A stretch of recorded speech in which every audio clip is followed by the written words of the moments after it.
The retired Marine took one step toward the desperate woman, and his dog refused to move.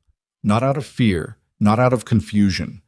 Ranger planted all four paws into the cracked sidewalk and growled, low, steady, and absolutely certain, at the building behind her. Logan Hayes had trusted that dog through 2 deployments, 3 firefights, and 1 ambush that should have killed them both.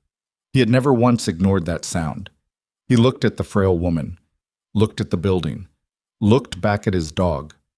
Someone in there wants this man dead.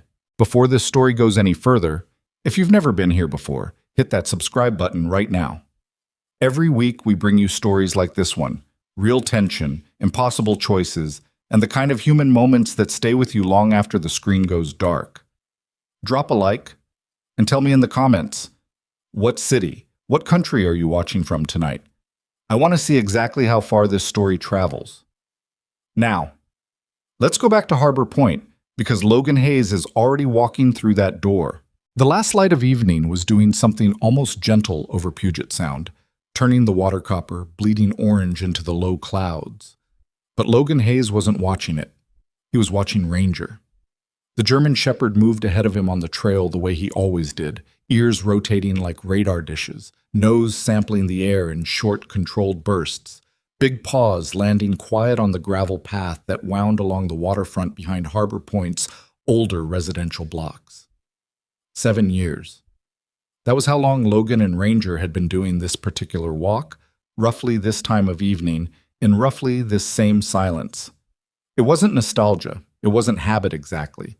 It was something closer to maintenance, the kind 2 former working animals develop when they've both run out of wars, but not out of the instinct to stay ready. Logan was 38. He didn't look it on good days and looked 50 on bad ones. There was a long-healed gash along his left jawline from a door breach gone wrong in Helmand Province, and the knuckles on his right hand sat slightly wrong from a separate incident he'd filed under things that are done now. He wore a gray thermal under an open flannel shirt, dark jeans, worn boots. He carried nothing except a short nylon leash he never actually used and an old flip phone with 3 contacts saved in it. The city could feel far away out here. That was the point. Ranger stopped, not the gradual deceleration of a dog catching a scent. A hard stop. All 4 feet planted, spine going rigid, ears pinned forward and locked onto the apartment building 30 yards to their left. The Sunset Arms. 6 floors of brick and weather-stained stucco, most of its windows dark, the kind of building that had once been respectable and was now simply still standing. Ranger! The dog didn't look at him. The growl that came up from its chest was subvocal, more vibration than sound, the frequency Logan associated with unconfirmed threat, high confidence. In Helmand, they'd had a working name for that specific signal. They'd called it a soft lock. It meant the dog wasn't reacting to a smell or a noise anymore. It meant the dog had made a decision. Logan went still beside him, let his own senses run a passive sweep. Evening traffic a block over, a radio from somewhere above, the distant industrial moan of a container ship on the sound, the smell of brine and rain-wet concrete, and faintly, something else. Something chemical and closed in that didn't belong outside. Then the woman came through the building's side door. She was moving wrong. Not the wrong of someone in a hurry, but the wrong of someone whose legs aren't working the way they used to. Someone pushing through something. Late 60s, maybe 70, dressed like she'd dressed in a hurry, house slippers still on her feet, a cardigan clutched around her shoulders that she hadn't managed to button. White hair falling loose from a clip. She'd been crying recently. Her eyes were tracking the street with the desperate lateral sweep of someone looking for anything, anyone who might help. She found Logan. "Please!" Her voice cracked on the single syllable. She was already walking toward him, her hands out in that unguarded way that made something in Logan's chest constrict. "Please, my husband. I don't know what's wrong. He can't breathe right. The ambulance said 15 minutes, and I don't know if he has 15... Logan was already moving toward her. Ranger didn't move. The leash went taut. Logan glanced back. The dog stood exactly where he'd been, still locked on the building, the growl still running. "Ranger, heel." Nothing. In 7 years, Logan had given that command maybe 400 times. He'd been ignored exactly twice. Once outside a compound in Sangan that turned out to have two armed men waiting behind the interior wall, and once in a parking garage in Tacoma 3 years ago when something Logan still couldn't fully explain had turned out to be very, very wrong. He looked at the woman. He looked at the building. He looked at his dog. "What floor?" he said. "Third, 3C. Please, he was having chest pains and then he just—" "Stay here." Logan unclipped the leash, gave Ranger a flat open palm signal that meant hold position, stay alert, and followed the woman inside. The elevator was out of service. Of course it was.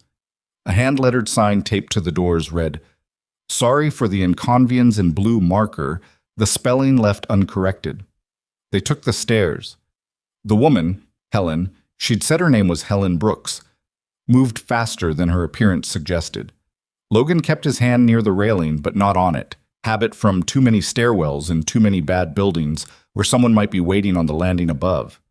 He registered the details automatically, elevator shaft sounds, what doors had recent foot traffic based on scuff marks and corridor dust, the placement of the fire extinguishers. None of it was conscious analysis. It was just the operating system running in the background. Third floor smelled like old cooking and something underneath it. Something Logan recognized but didn't name yet. Medication. High concentration. Not normal. The door to 3C was ajar. Light from inside cut a thin yellow stripe across the corridor floor. Helen pushed it open and Logan followed her in. The apartment was small and immaculately kept in the way that older people's spaces often are. Every surface assigned, every object with a reason for being where it was. Family photographs on a shelf unit beside the television. A crocheted throw on the back of the couch. An African violet on the windowsill that had recently been watered. Walter Brooks was on the couch. He was 77, or looked it.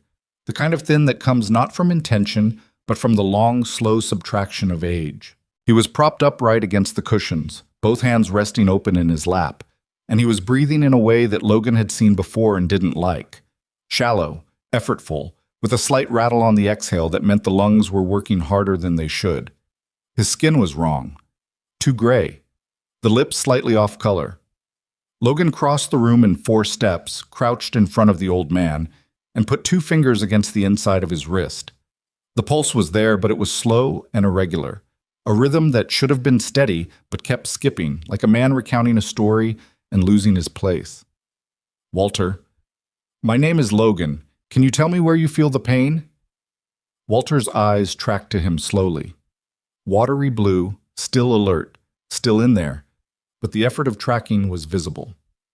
"Chest," he managed, "and my hands tingle." "How long has this been going on?" Helen answered from behind Logan. "He said he felt strange after dinner. That was—" She pressed her fingers to her mouth. "Almost 2 hours ago. I thought it was indigestion. He gets indigestion. I didn't—" "It's all right. You called. That's what matters." A door to Logan's left, the short hallway to the bedrooms, opened. The man who stepped out was around 45, medium height, medium build, the kind of face that defaulted to pleasantness the way some faces do. Wide-set eyes, a smile that arrived a half-second before it was warranted. He was dressed in business casual, dark trousers, a collared shirt with the top button open. His shoes were expensive. He was not disheveled. He was not red-eyed.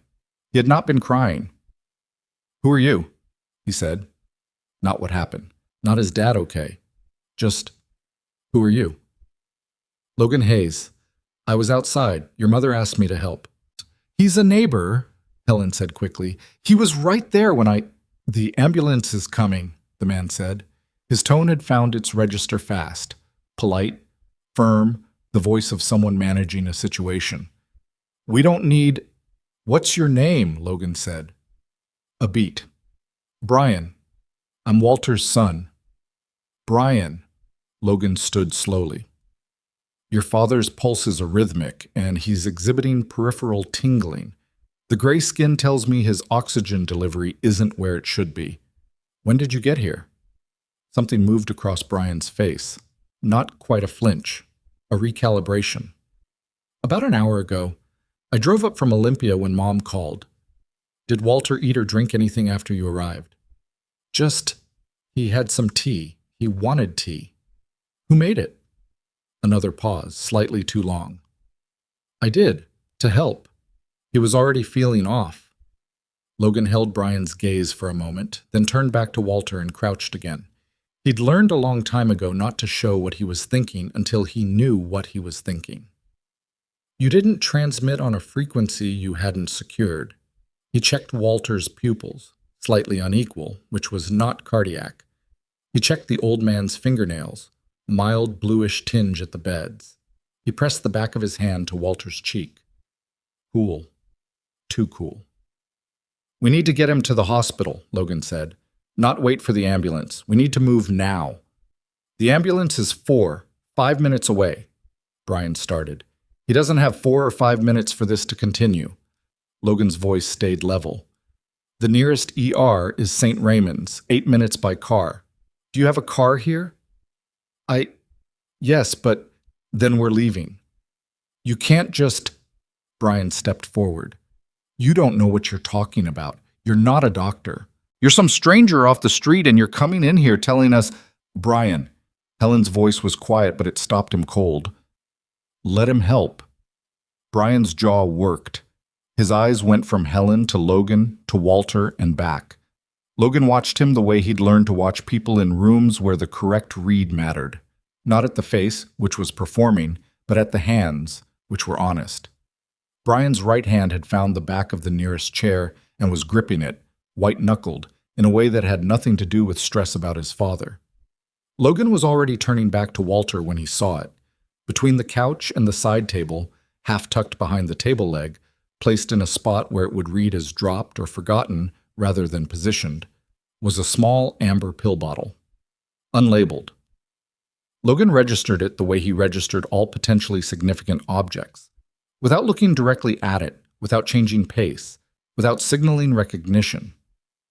He crouched beside Walter again, adjusting the old man's position to ease his breathing, and as he did, he extended his left hand low and behind him and closed his fingers around the bottle, transferring it to his jacket pocket in a single motion. Fast. Low.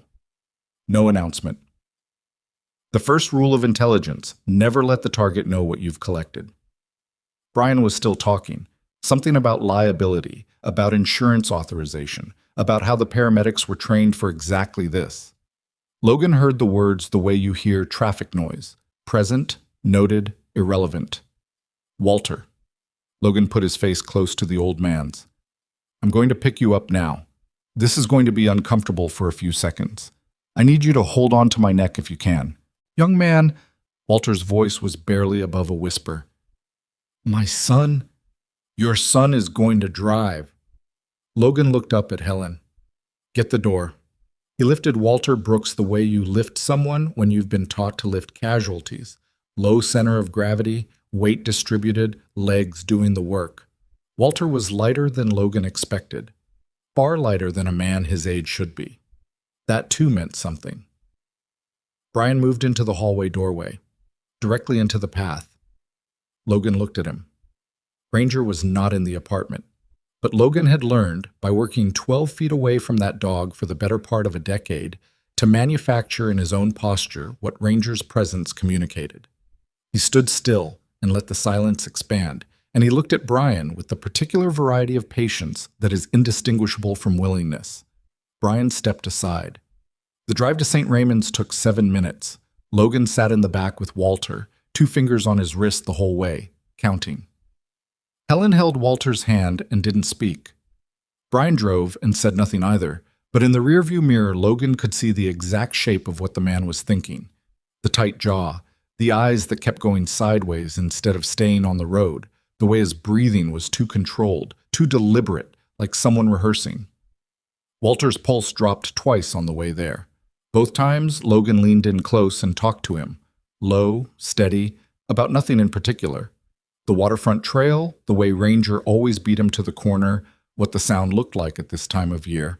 And both times the old man's eyes found him and held, and both times the pulse steadied. Logan had no medical training beyond combat lifesaver, the military's stripped-down version of emergency medicine designed for the reality that in a firefight you might be the only thing between a wounded man and the nothing that comes next.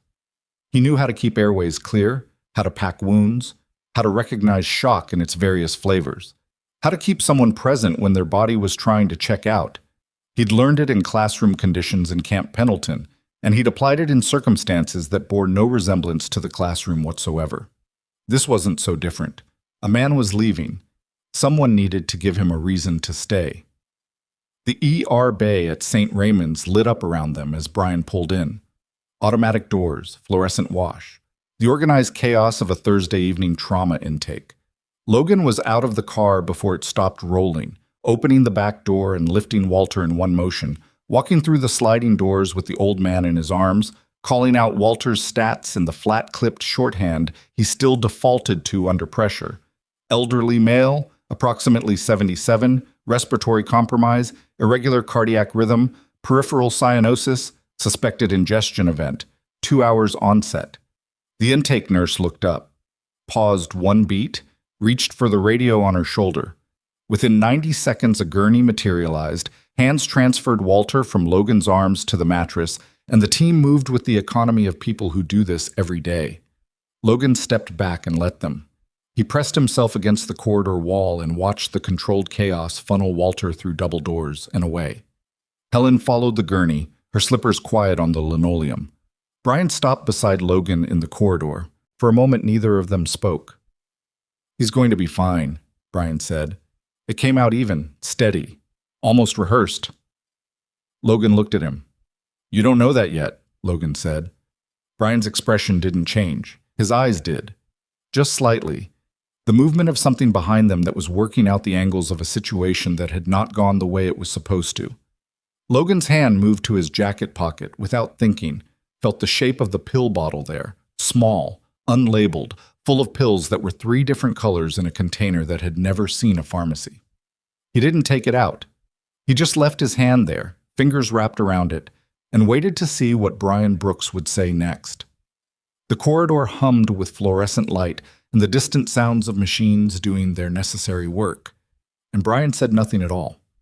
Which, Logan thought, was the loudest thing he'd heard all evening. Brian didn't leave. That was the first thing Logan noted. The waiting room at St. Raymond's had the particular misery of all hospital waiting rooms. The stiff chairs bolted to the floor in configurations that discouraged lying down. The television mounted too high, playing a muted cable news cycle nobody was watching. The vending machine in the corner humming a single sustained note, like a reminder that commerce continued regardless. People sat in clusters of quiet devastation or paced short loops near the automatic doors. A woman in the far corner had been crying steadily since before Logan arrived. Brian sat with his elbows on his knees and his phone in both hands and did not cry once. He texted. That was what he did. Sat 8 feet from his mother, who was rigid in her chair with her hands folded in her lap, staring at the double doors Walter had disappeared through, and he texted on his phone with the focused efficiency of someone managing a project. Logan watched this from the chair he'd taken near the hallway entrance, positioned with his back to the wall and a sight line to both the waiting room and the main corridor. Ranger wasn't here. He'd texted a neighbor with a key, a woman named Dory Falk, who'd agreed without question to collect the dog from outside the building and hold him until Logan returned. Ranger knew Dory. He'd go. Logan reached into his jacket pocket. The pill bottle was the size of a standard prescription container, the amber plastic scratched and dull in a way that suggested age or deliberate disguise. No label. Not just peeled, never applied. The lid was child-resistant, but not sealed. He worked it open with his thumb, keeping the motion below the line of his thigh, and tilted it slightly. 7 pills. 4 were white and oblong. Could have been aspirin. Could have been half a dozen other things. 2 were small and yellow. One was a red and gray capsule he'd seen before, though not in a pharmacy context, not in a context he wanted to attach to this situation yet without more information. He closed the bottle and put it back in his pocket. The emergency physician who came out 40 minutes later was a compact woman in her early 40s, dark hair clipped back, lanyard with 3 ID cards swinging as she moved.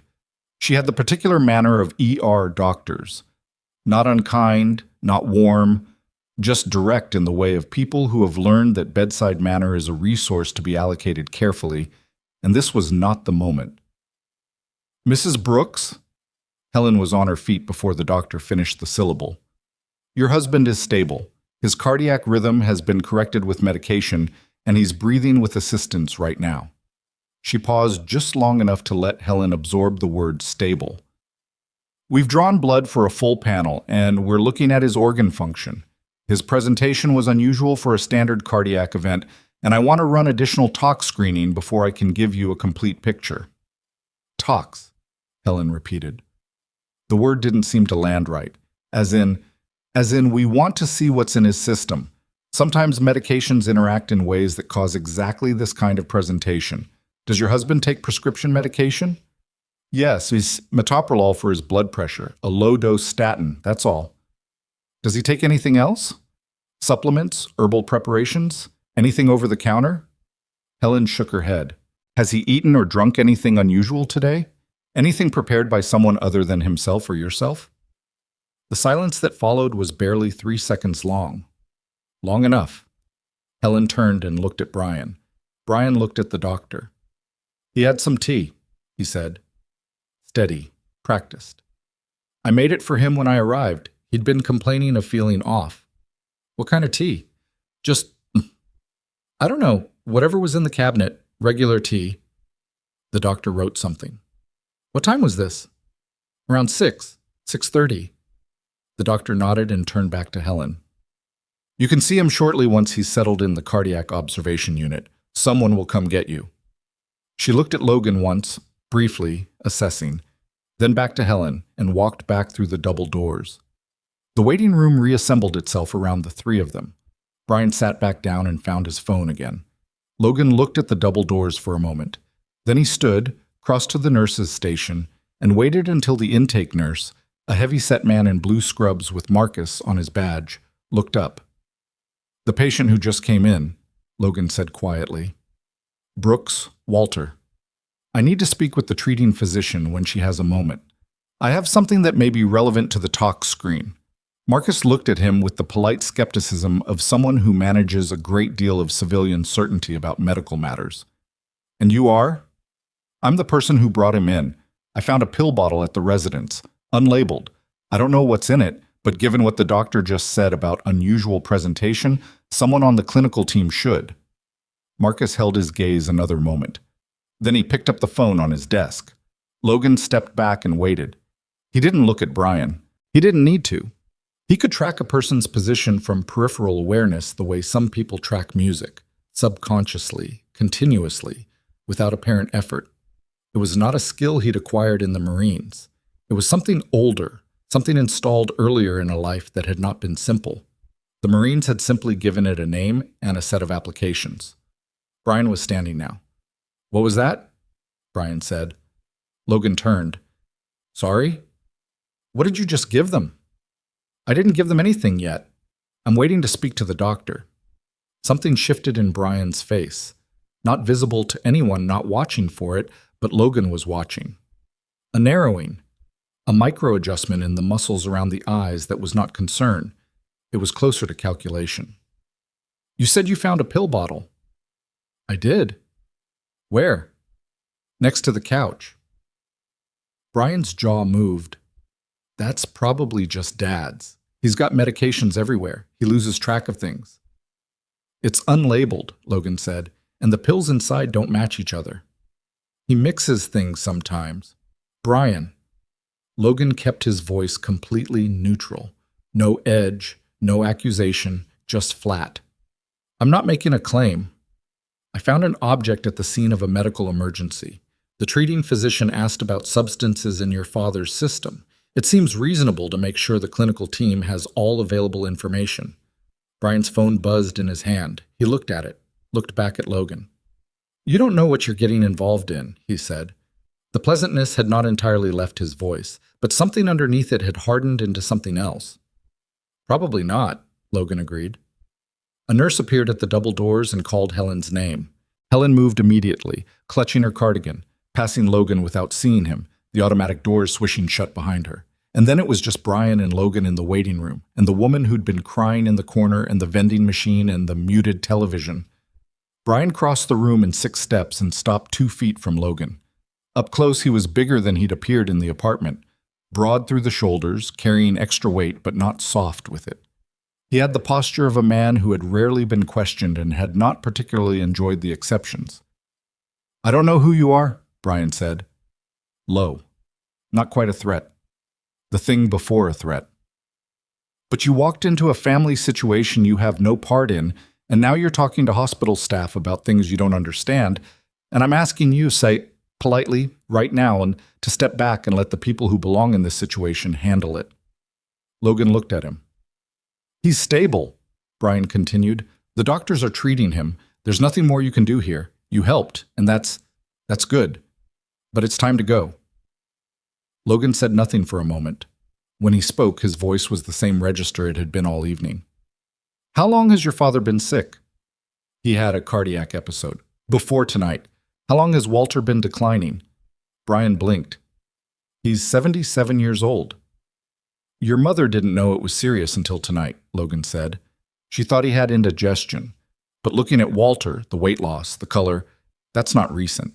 That's been happening for a while. So either he was hiding how sick he was from her, or whatever is making him sick has been happening gradually. Gradually enough that it looked like aging instead of something else." Brian's chest moved. One slow breath in, held for a beat, released. "You need to leave," he said. "Your call," Logan said. "But I already talked to the desk. The doctor will come out when she has time." He walked back to his chair, sat down, and pulled out his flip phone. He called Dory. She said Ranger was fine, had eaten her entire dish of leftover rotisserie chicken, and was currently asleep on the couch. Logan thanked her, hung up, and put the phone in his pocket.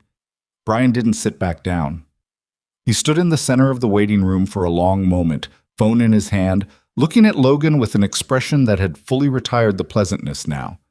Then he walked to the far end of the room and turned his back and resumed texting. Logan settled into his chair and waited. He was good at waiting. He'd waited through 8-hour surveillance windows in bad weather with cold food and no conversation and higher stakes than this. And he'd learned that waiting, done properly, was not passive. It was just a different form of attention. You stayed open. You noticed things. You let the situation develop instead of forcing it. The doctor came out 47 minutes later. She found Logan at the nurse's station and took the pill bottle with gloved hands, turned it twice, looked at the contents through the amber plastic without opening it. "Where exactly did you find this?" she said. "Wedged between the couch and the side table. Close to where the patient was sitting, positioned in a way that didn't read as displayed." "Meaning?" "Meaning it was placed to look dropped rather than left." She looked at him. The same brief assessing look she'd given him before, but longer this time. "Are you in law enforcement?" "No." "Military?" "Former." She turned the bottle again. "We're going to need to know what's in this. It could significantly affect the treatment picture." She paused. His liver enzyme levels came back elevated, which is unusual for a presentation that looked cardiac on intake. Logan said nothing. Let her say it. Elevated liver enzymes with cardiac arrhythmia and the peripheral symptoms. It's a pattern we see in certain kinds of toxic exposure. Not medication interaction. Exposure. She closed her hand around the bottle. "I'm going to loop in the charge physician, and we're going to run a full tox panel on this. I'll also be contacting the on-call administrator. This may need to go further." "Understood," Logan said. She turned to go. "Doctor?" She stopped. "His blood type. Do you have it on file?" "We will once the labs are back. Check it before you need it." She looked at him for one more second. "Any reason you say that?" "Walter's been declining for longer than tonight. If the tox panel shows what I think it might show, you're going to want a head start on the next problem." She left without responding, which meant she heard him. Logan went back to his chair. Brian had moved to the seating area near the exterior doors, as far from Logan as the room allowed. He'd made a phone call at some point. Logan had caught fragments of it without trying. "No, I handled it, and it's fine, and just make sure before the voice dropped below, audible." Brian now sat with his arms folded, phone face down on his knee, watching Logan with the stillness of someone who had stopped pretending he wasn't watching. Logan looked at the muted television. The news cycle turned over. Weather, traffic, a piece about a local council vote that meant nothing to anyone in this room.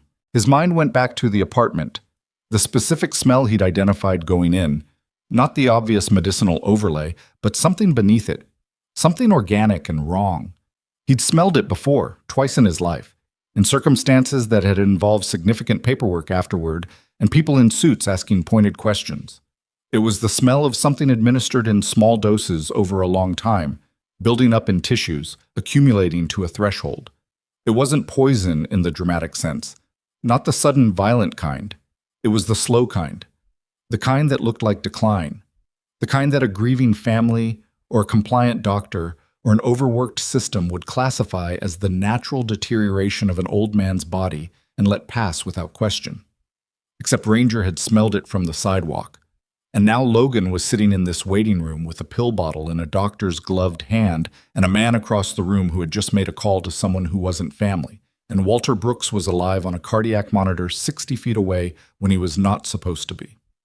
An hour and 20 minutes after they'd arrived, Helen came back through the double doors. She moved differently now, still frightened, still worn, but steadier, like a woman who'd had something solid placed back under her feet. "He's awake," she said. Her voice had color in it again. "He knew my name. He asked for water." "Good," Logan said. "The doctor—" She said they're running more tests. She said his liver— Helen stopped. She said they found something that concerned them. In his blood work. She looked at her hands. She asked me about the pills he takes. I told her everything I know. That was the right thing. Helen looked at Brian. Something in her face had changed when she looked at Brian, something that had nothing to do with relief. She said someone brought in a pill bottle. That wasn't Walter's. Brian said nothing. "Was that yours?" she said. Her voice was careful, quiet. The voice of a woman asking a question she already knows the shape of. "Brian, was that bottle yours?" "Mom, because the doctor said the pills in it, they don't match anything Walter was prescribed. She said they're running tests, but she's—" Helen's voice caught. "She has concerns. That's the word she used. Concerns." Brian stood up. "Mom, this is a misunderstanding. Someone—" He pointed toward Logan. "He doesn't know what he's doing. He found something that probably means nothing, and now the doctors are—" "I asked the nurse," Helen said. "I asked her about the pills. She wouldn't tell me everything, but she said the pattern, Walter's symptoms and his blood work together." She pressed both hands over her mouth for a moment. She called it consistent with chronic exposure. The word chronic dropped into the room and sat there. Brian didn't move. His face had gone through several things in the last 4 seconds and arrived somewhere Logan hadn't seen it go before. Not calculation, not pleasantness, not management. Something more stripped than any of those. Something cornered. "How much is the insurance policy?" Logan said. The room went absolutely still. Helen turned to look at him. Brian turned to look at him. Even the woman who'd been crying in the corner seemed to pause. Logan hadn't planned to say it. It had come out of the same operational instinct that produced all his better decisions. Not deliberated, just released at the correct moment. The moment when the room was open enough to receive it. Brian said nothing, which was, again, its own kind of answer. "Brian," Helen said. And in the single word, in the specific way she said his name, the break across the middle syllable, the way she breathed after it, Logan heard a woman beginning to understand something she had been trying not to understand for a long time. Brian looked at his mother, then at Logan, then at the floor. "I want to see my father," he said. "I don't think that's a good idea right now," Logan said. "You don't get to decide that." "No, but the charge nurse probably will." Logan glanced toward Marcus at the intake desk. Marcus, to his credit, was already on the phone and had been for the last several minutes. "And whoever he's calling will." Brian's hand tightened around his phone. Logan watched the door. The next person through it wasn't a doctor.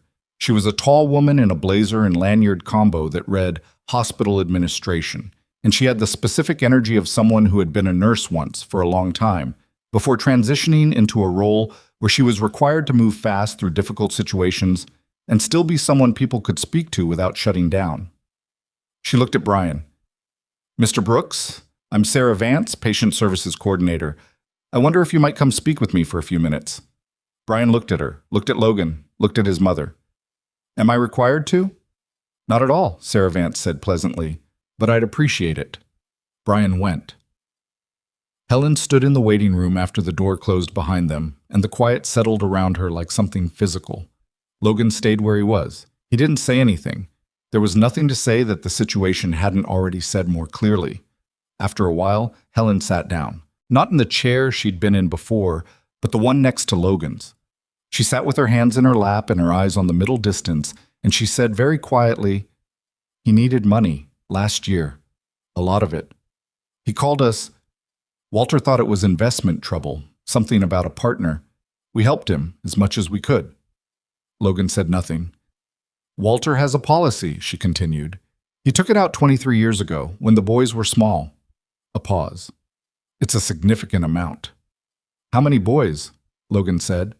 Helen looked at him. Her eyes had gone somewhere Logan hadn't expected.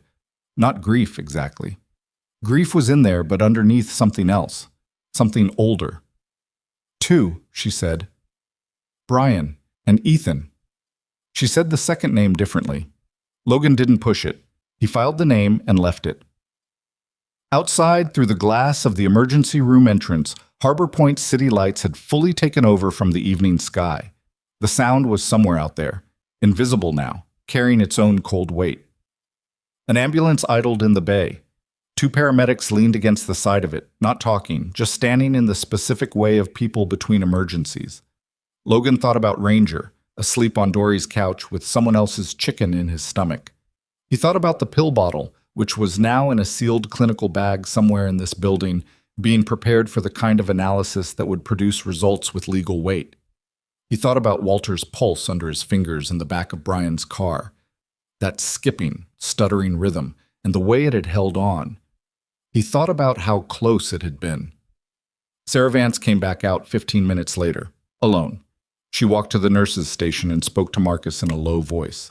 Marcus picked up the phone again. Sarah looked at Logan across the room with an expression that said, "Whatever you gave us was the right thing to give us." She didn't say it aloud. She didn't need to. Logan rolled his neck once, feeling the familiar pop along the left side where the tension lived, and settled back in his chair. The night had a long way yet to run. He would wait. He was good at that. Sarah Vance did not come back out alone the second time. The man beside her was wearing a jacket that said nothing about him except that it had been chosen to say nothing. Dark gray, unremarkable, the kind of garment that existed to not be remembered. He was around 50, carrying the build of someone who had once been athletic and had not entirely abandoned the habit.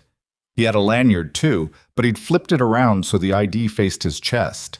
He scanned the waiting room the way people scan waiting rooms when they are professionally required to know who is in them, and his eyes stopped on Logan for approximately 1 second longer than they stopped on anyone else.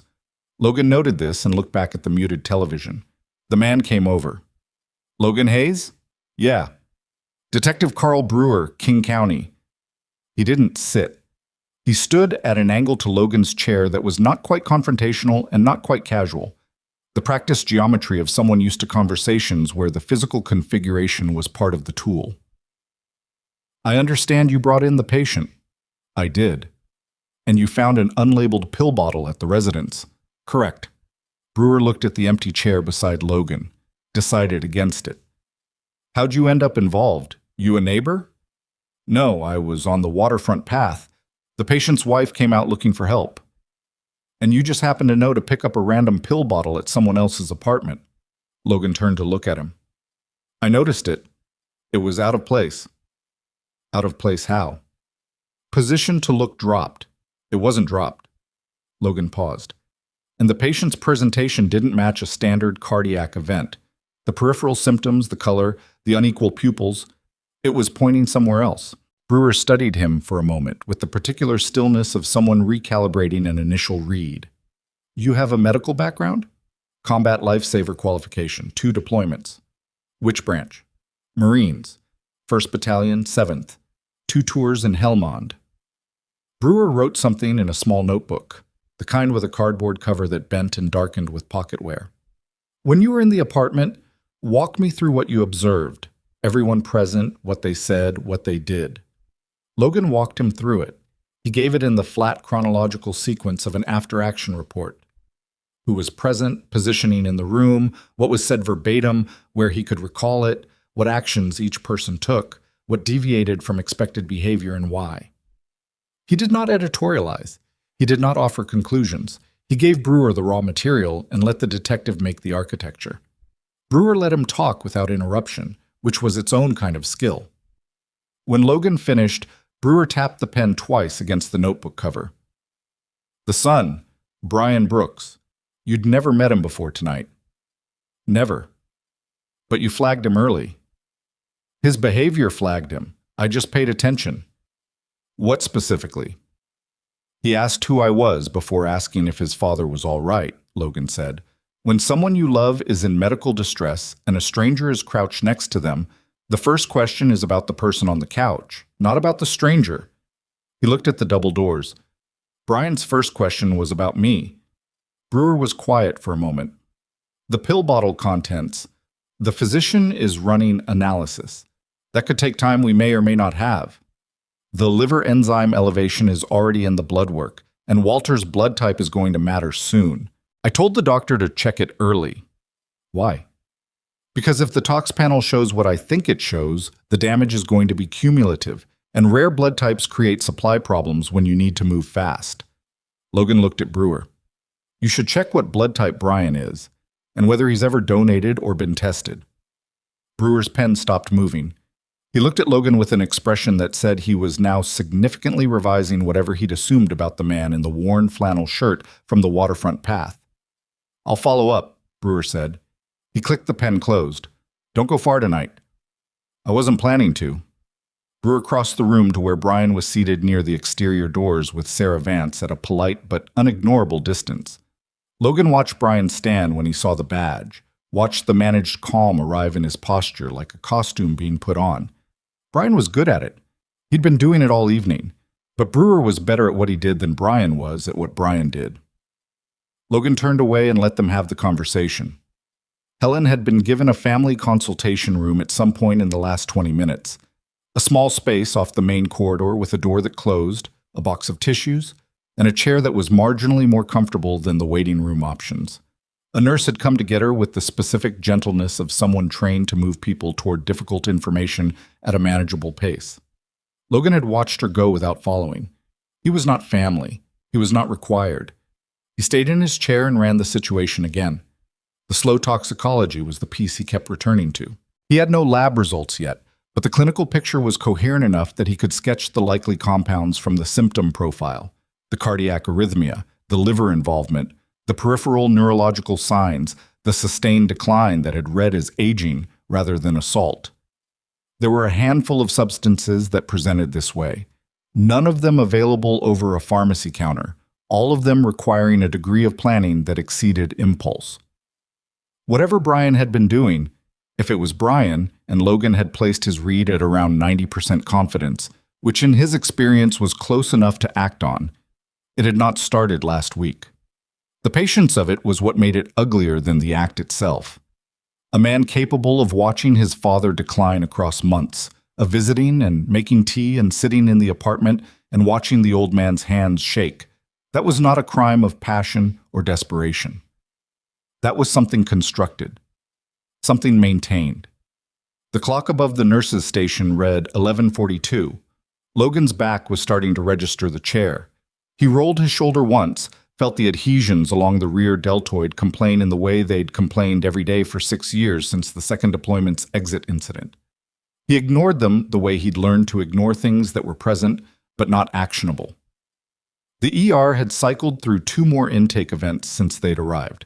A teenager with a lacerated forearm who'd come in with his parents, and an older man being wheeled in on a gurney with the specific urgency that meant cardiac, real cardiac, not the manufactured version Logan had been managing all evening.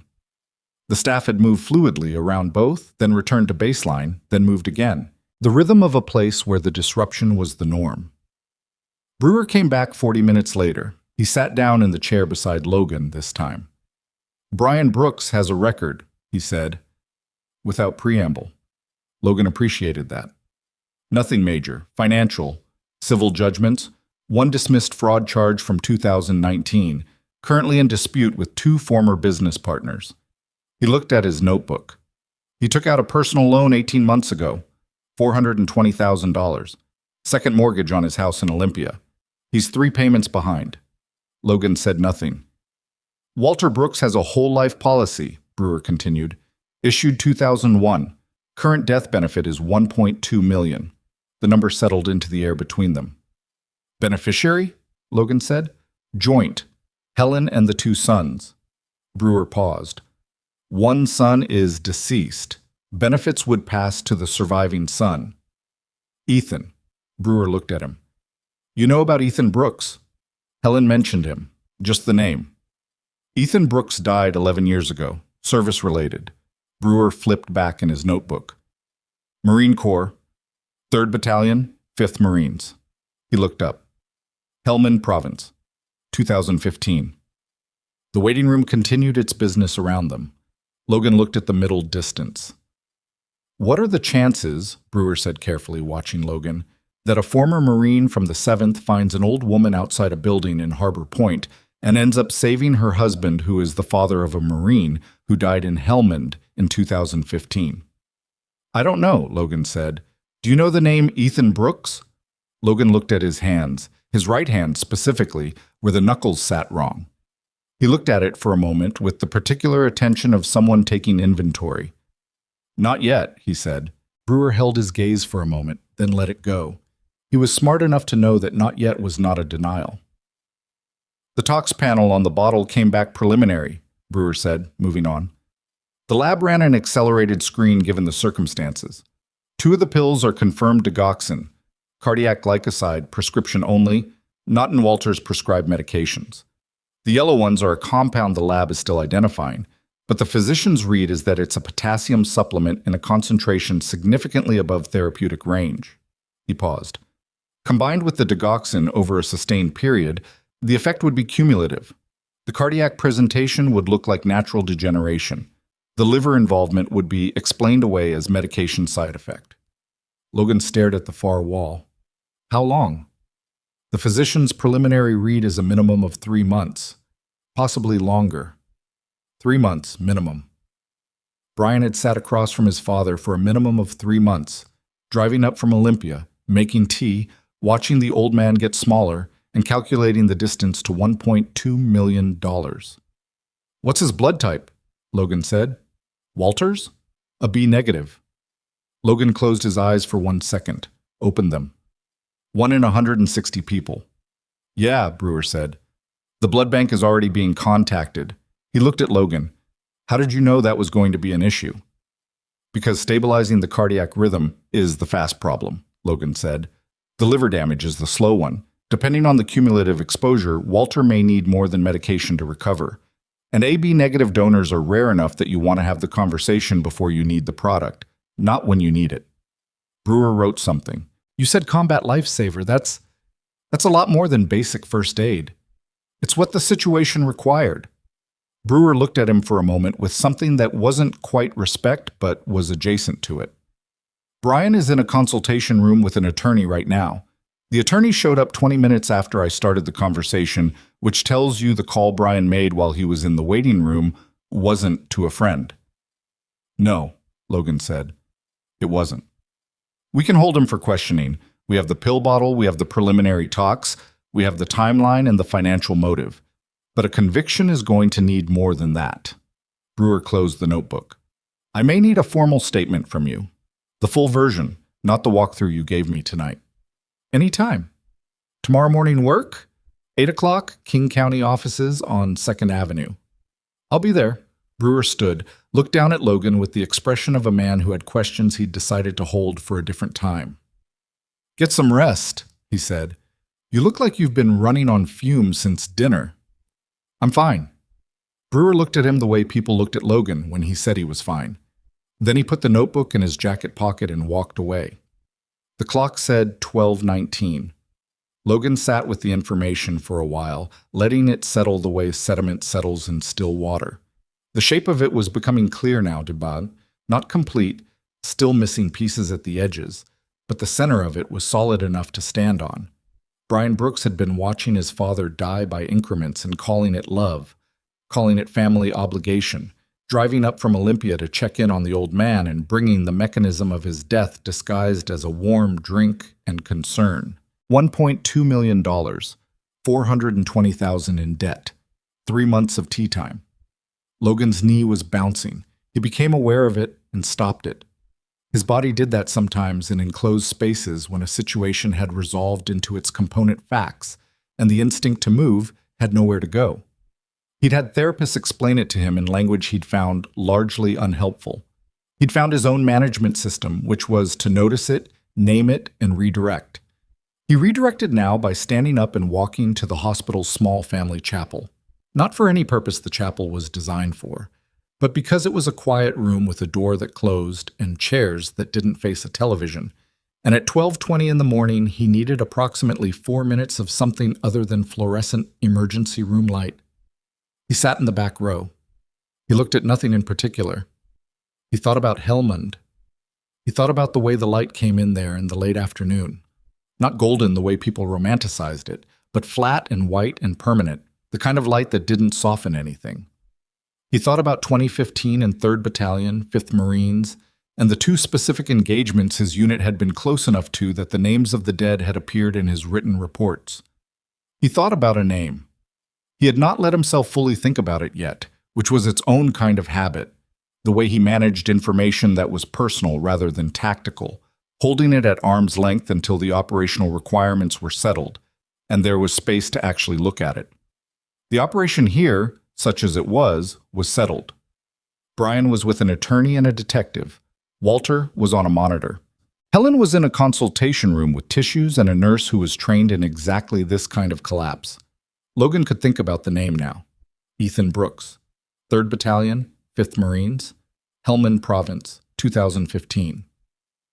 He let the name sit. The chapel was very quiet. Somewhere beyond its walls, the hospital went on doing what hospitals did, but in here there was just the ambient hum of the building and the low light and the particular silence of a space that had absorbed a lot of grief over a lot of years and held it without comment. Logan sat with his elbows on his knees and his hands folded in front of his mouth and his eyes on the floor. After a while, he became aware that his hands were shaking slightly. Not a lot. Just the fine tremor that came on sometimes when the adrenaline fully metabolized and the body caught up with what it had been doing. He pressed his palms flat against each other until it stopped. He'd saved Walter Brooks tonight. He needed to sit with that before he could think about why it mattered in ways beyond the obvious. The chapel door opened. He turned. Helen Brooks stood in the doorway, still in her cardigan, still in her slippers, her white hair falling loose around her face. She'd been crying. Recently, extensively, but her eyes were dry now. She had the particular composure of a woman who had cried everything that was available to cry and arrived somewhere past the far edge of it. She looked at Logan. "I thought you might have gone," she said. "Not yet." She came in and sat 2 rows in front of him, angled so she could see him without craning. She put her hands in her lap and looked at them for a moment. "The detective told me what the pills were," she said. "The digoxin, the potassium." A pause. "He told me how long." Logan didn't respond. "Walter's been complaining about being tired for almost 5 months," Helen said. "I thought—" She stopped, started again. "He's 77. You start to expect things. You start to think every change is just the next stage of something inevitable." Her voice was steady in the way of voices controlled by force of will rather than absence of feeling. "I made excuses for every symptom. I explained everything away." "You had no reason to think otherwise," Logan said. "Brian was there," she said. "Every other week, sometimes more. He said he was worried about his father. I thought—" She pressed one hand flat against her sternum, an unconscious gesture. "I thought he was showing up because he cared." The silence held for a moment. "The doctor says Walter's going to need more support," Helen said. That the damage it's not just the episode tonight. It's cumulative. They're talking about his liver. His heart has been under sustained stress for months. Her jaw tightened briefly. They said his blood type is going to make it complicated. The hospital is already working on that, Logan said. They'll find what they need. Helen looked at him. How do you know these things? He didn't answer that. Who are you? She said. Not suspiciously, genuinely. You're not a neighbor. You were never in this building before tonight. You walk a dog along the waterfront and you know about blood types and pill positioning and... She watched his face. You knew something was wrong before you even came inside. My dog knew something was wrong, Logan said. I just listened. Helen looked at him for a long moment. What's your dog's name? Ranger. Something moved across her face. Ranger, she repeated, quietly, like the word had an echo only she could hear. Logan watched her. My son's unit had a dog, she said, in Afghanistan. She was named... Helen stopped. I don't know why I'm telling you this. What was the dog's name? Logan said. Scout, she said. Ethan used to write about her in his letters. He said she never got it wrong. That whatever Scout said, you listened, because Scout was always right. Helen's hands had tightened in her lap. He said the dog once kept their entire squad from moving through a doorway that turned out to have... She stopped. He said she saved their lives. Logan's hands were still. Ethan died in April 2015, Helen said, in the Sangin district. She looked at Logan. Do you know where that is? Yes, Logan said. He was covering a withdrawal. His unit was taking fire from an elevated position, and he... She closed her eyes briefly. He went back. The official account said he went back for a soldier who was pinned down. He got the soldier out. He didn't... She opened her eyes. He didn't make it out himself. The chapel was very quiet. Logan sat with his hands flat on his knees and his eyes on Helen Brooks, and he did not move. I've always wondered, Helen said, about the soldier he went back for. We were told he survived. We were told Ethan's action was directly responsible for saving his life. But they never... She stopped. We never knew his name. Logan said nothing. Helen looked at him. The silence between them had a shape to it now. It wasn't empty. It was full of something that neither of them had put into words yet, and that didn't require words to be completely understood. Helen's eyes moved across his face, the jaw scar, the wrongly healed knuckles on the hand that rested on his knee, the specific quality of stillness that settled over him when he was managing something that had weight. Logan, Logan, she said. Helen. She looked at him for a very long time. Outside the chapel, past the door and the corridor and the double swing doors, Walter Brooks was breathing steadily on a cardiac monitor, his rare blood being matched against a national registry, his damaged liver beginning the slow arithmetic of either recovery or further decline. A detective was in a room with a man who had not yet confessed to anything, but who was running out of the architecture that makes silence sustainable. A hospital was doing what hospitals do. And in a quiet room in a building designed for grief, a woman who had lost a son looked at a man who had been carrying something heavy for 11 years. And neither of them said the thing that was in the room, because some things, once named aloud, can never be unnamed, and this was not the moment. This was just the moment before. Helen looked away first. She looked at her hands. Her chest rose and fell once, slowly. Thank you, she said, for coming inside tonight. Logan's throat moved. I wasn't going to leave, he said. Logan left the chapel at 12:51 in the morning. He didn't say anything further to Helen, and she didn't ask him to. There was an understanding between them that had not been articulated and did not need to be, the kind that settles between people who have looked at the same difficult thing from opposite sides and recognized each other across it.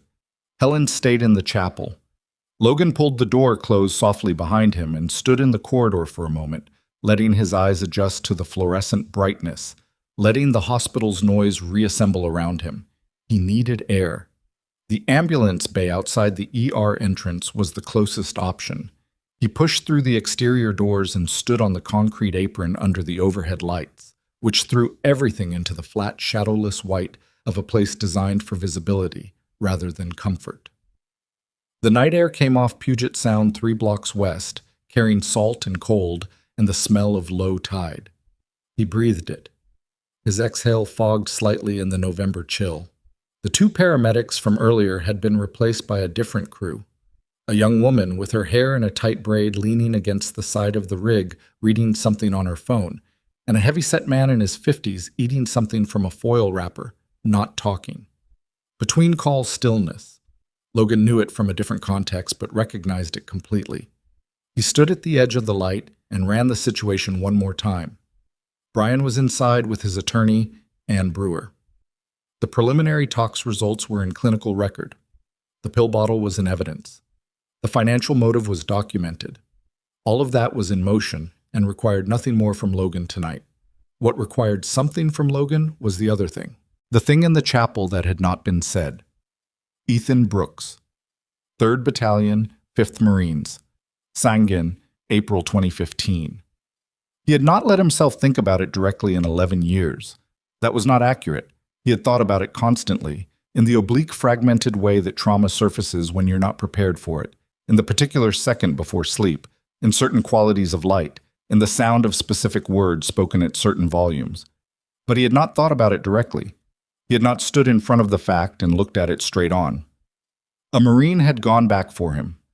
Logan had been pinned behind a collapsed mud brick wall with a shattered fibula and a dead radio, and a Marine he had spoken to exactly once, in the staging area the night before, briefly, about nothing, had come back through active fire and dragged him 40 meters to the casualty collection point and taken 2 rounds doing it and not survived the second. Logan had been medevaced out of country within 6 hours. He'd never seen the man's face clearly. The light had been wrong, the pain had been loud, and then the morphine had arrived and the world had simplified. He'd gotten the name from a chaplain in the hospital at Bagram 2 days later. He'd written it on a piece of paper and kept it in his wallet for 11 years. The paper was still there. He had not looked at it in months. He did not need to look at it to know what it said. He'd tried to find the family once, in 2017. He'd hit the wall that families sometimes built, the wall of grief that made contact with the circumstances of the death unbearable, that made the survivor an unwanted reminder of the cost. He'd backed away. He'd told himself he would try again when the timing was different, and he'd never found a timing that felt different enough. And then he'd been on the waterfront path at dusk with his dog, and Ranger had stopped. Logan pressed his back against the exterior wall of the building and looked up at the sky, which showed nothing. Too much light pollution for stars, just the orange-gray ceiling of a city at night. He was not a man who believed in accidents. That was not a mystical position. It was an operational one. In his experience, the things that looked like accidents were almost always the product of forces that had been building toward an outcome for longer than anyone had noticed. You didn't call it fate. You called it pattern recognition applied over a sufficient timeline. He'd been walking that path for 7 years. The Sunset Arms had been standing there the entire time. He pushed himself off the wall and went back inside. The first change he noticed was movement at the nurses' station. More of it than there had been, and faster. Marcus was on 2 phones simultaneously, which was not a good sign in an emergency room at 1 a.m. A second nurse Logan hadn't seen before was pulling up something on a monitor with the concentrated speed of someone responding to an alert rather than updating a record. Logan moved to the desk. "What happened?" he said. Marcus looked up from the first phone, hand over the receiver. "Brooks? Walter. Cardiac unit." He went back to the phone before Logan could respond. Logan went through the double doors. He had no authority to be on the other side of those doors. He was not family, not staff, not law enforcement. He walked through them with the specific quality of purposeful belonging, the same quality that had gotten him through checkpoints in 3 countries, and nobody stopped him. The cardiac observation unit was a cluster of curtained bays around a central nursing station, the bays separated by tracks and privacy curtains, each one occupied by the soft sounds of monitoring equipment doing its continuous math. Logan tracked the room fast. 6 bays, 5 occupied, the central station staffed by 2 nurses and a resident who looked like she hadn't slept in 18 hours. Walter's bay was the second on the left.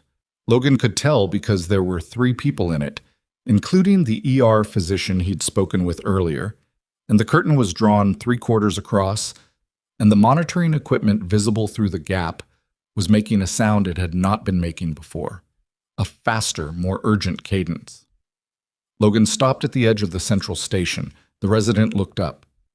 "Excuse me, this area is—" "I brought in the patient in Bay 2, Logan said. "I have medical information relevant to his treatment. A B-negative blood type. Potential need for transfusion given the cumulative toxic exposure profile. Has the blood bank confirmed available product?" The resident blinked. She was exhausted and overextended, and someone was speaking to her in clinical language at 1 in the morning without a white coat, and she was trying to process the categorical dissonance of it. The physician is managing the... I understand. I'm asking if the blood bank confirmed product availability before this event. I'm going to need you to step back. The curtain on Bay 2 opened, and the ER physician came out fast, already talking to the second nurse before she'd fully cleared the curtain and saw Logan. She stopped. 1 beat. "A B negative, Logan said. "Did the blood bank confirm available product?" The physician's jaw moved. "We have 2 units on hold. We may need more if the hemorrhagic risk elevates." She looked at him with the expression of someone who was simultaneously irritated and grateful for the same thing. "His pressure is dropping. The toxic cardiac suppression the digoxin toxicity is harder to reverse than we anticipated. His heart function is lower than the initial presentation suggested." "He's been on it for 5 months minimum," Logan said. "The accumulation is going to be deeper than the acute presentation reads." "I know that now." She turned to the nurse. "Get me cardiology on call, not the resident, and confirm the second unit is type-specific, not O negative." Back to Logan. "How do you know the 5-month timeline?"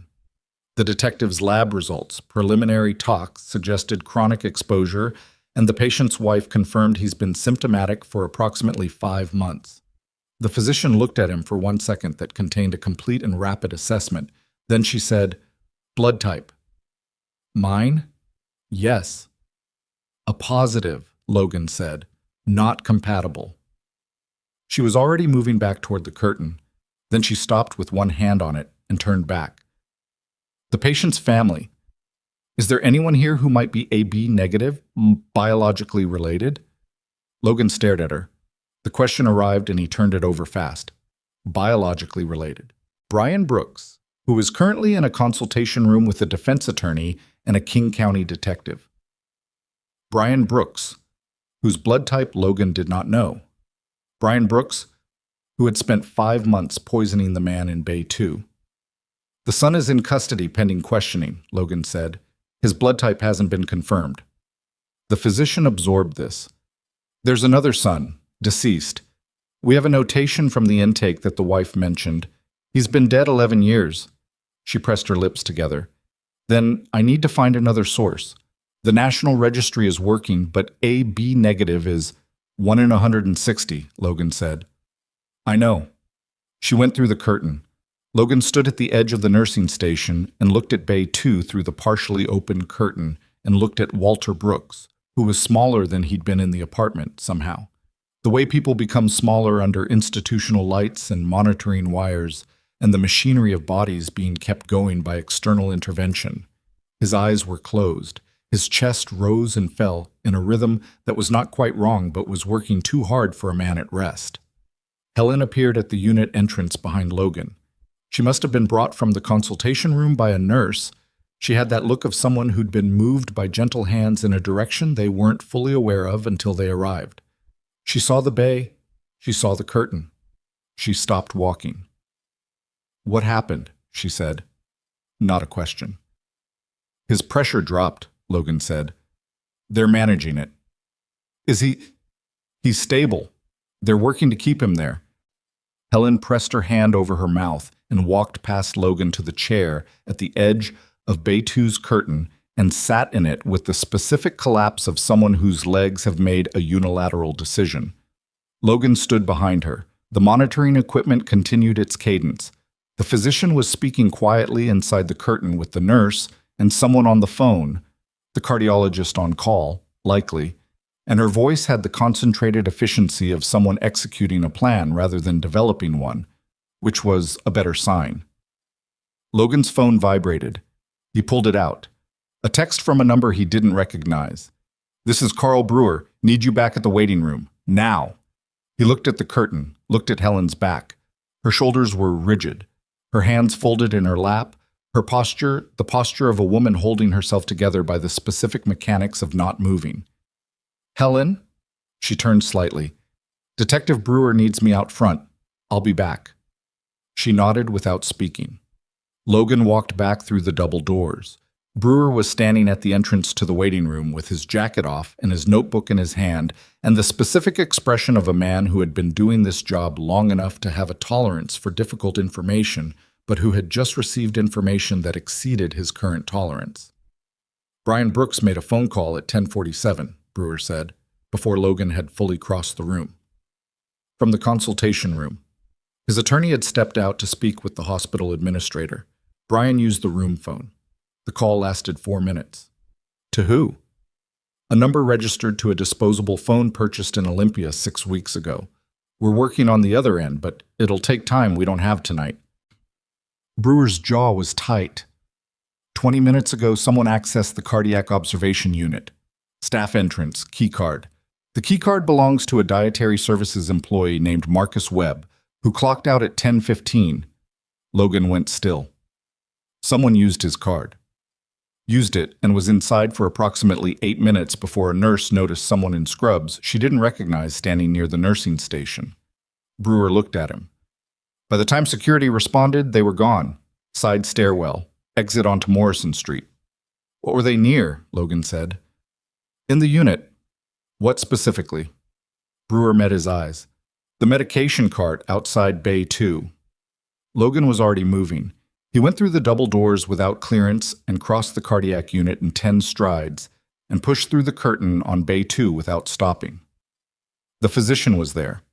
The nurse. Walter on the bed with his wires and his monitors. Logan went directly to the IV stand beside the bed and looked at the line. "Was anyone near this equipment in the last 20 minutes?" he said. The nurse looked up. "Excuse me, you can't... Was anyone near this IV line in the last 20 minutes? Yes or no?" The physician turned from the monitor. She read his face. "What's happened?" "Someone accessed this unit on a stolen key card. They were near the medication cart. I need to know if this line was touched."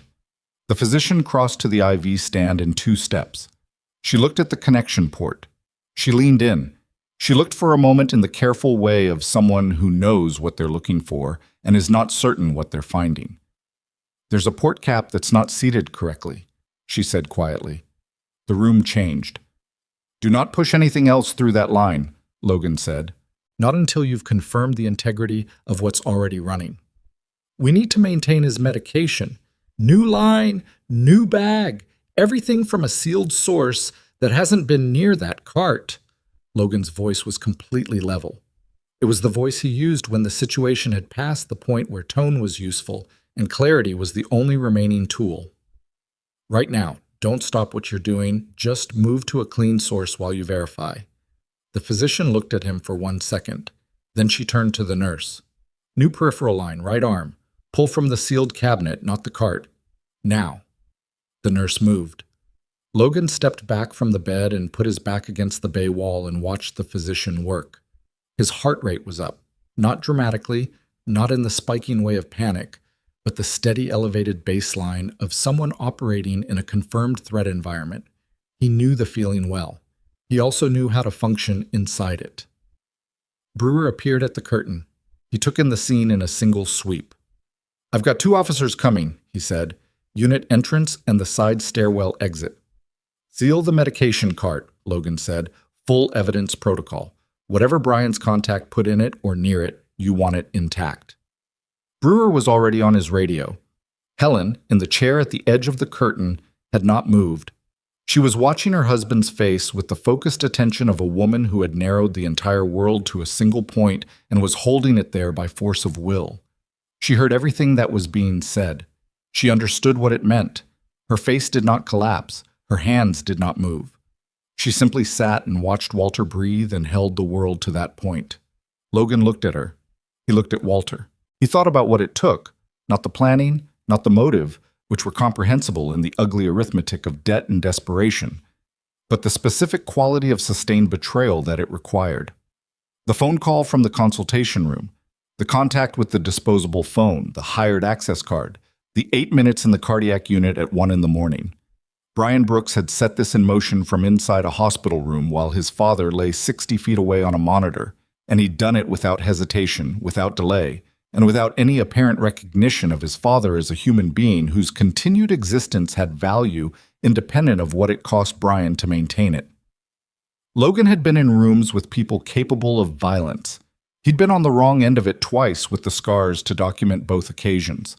But the specific flavor of what Brian had constructed over 5 months, and then tried to finish in 8 minutes on a stolen key card, was something Logan didn't have a tactical category for. It just sat there as a fact, complete and unmanageable.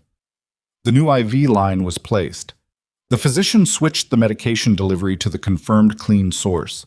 She and the nurse worked through the verification process, checking the sealed cabinet inventory, cross-referencing against the medication order, running down each element of the protocol with the specific precision of people who understood that in this moment precision was the difference between a patient surviving the night or not. Logan stayed in the bay.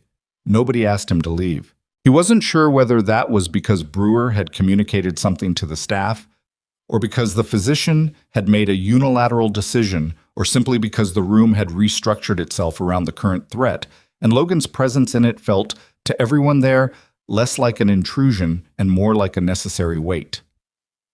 At 1:43 in the morning, Walter's blood pressure stabilized. Not dramatically, not with any visible change in the old man's face or any shift in the quality of his breathing, just a number on a monitor moving from a range that had been concerning to a range that was merely monitored. The physician looked at it, said something quietly to the nurse, and allowed herself one slow breath. "He's holding," she said. Logan's shoulders dropped a quarter inch. He would not have described it as relief. It was something less articulate than relief, something more in the body than in the mind. The particular release of tension in a particular set of muscles that had been holding something for approximately 3 hours. He stepped out of the bay to give the clinical team space. Brewer was at the nursing station with a uniformed officer Logan hadn't seen before, talking in the low, rapid exchange of 2 people dividing a task. He stopped when Logan came out. "The medication card is sealed," Brewer said. "Forensics is coming in from the night team." He looked at Logan with an expression that had moved fully past professional assessment into something more direct. "You just prevented whatever was supposed to happen in that bay from happening." "The nurse would have caught it," Logan said. "Maybe. Maybe not before it went through the line." Brewer shook his head slightly. "Brian Brooks is being formally detained. We're upgrading from questioning to hold. The phone call plus the timed access event plus the talks results plus the financial picture." He stopped. "That's enough to keep him in the room until we build the rest of it." "What about the contact?" "We're working it. Disposable phone, but every phone makes tower contact. We'll find a location eventually." He paused. "It's going to take time." Logan nodded. "Go back to the waiting room," Brewer said. "Let the clinical team work. You've done—" He paused, seemed to search for the right landing. "You've done enough tonight." Logan went back to the waiting room. It was nearly empty now. The woman who'd been crying in the corner was gone. The television continued its muted cycle. The vending machine held its single note. Logan sat in the chair he'd used since arrival, back to the wall, sightline to both exits, and he was aware, for the first time since Helen had come through the building's side door, of being tired. Not exhausted, not broken, just tired in the specific way that follows sustained high-alert function, the slow withdrawal of the chemicals that had been keeping him sharp, the body beginning its accounting of the evening's expenditure.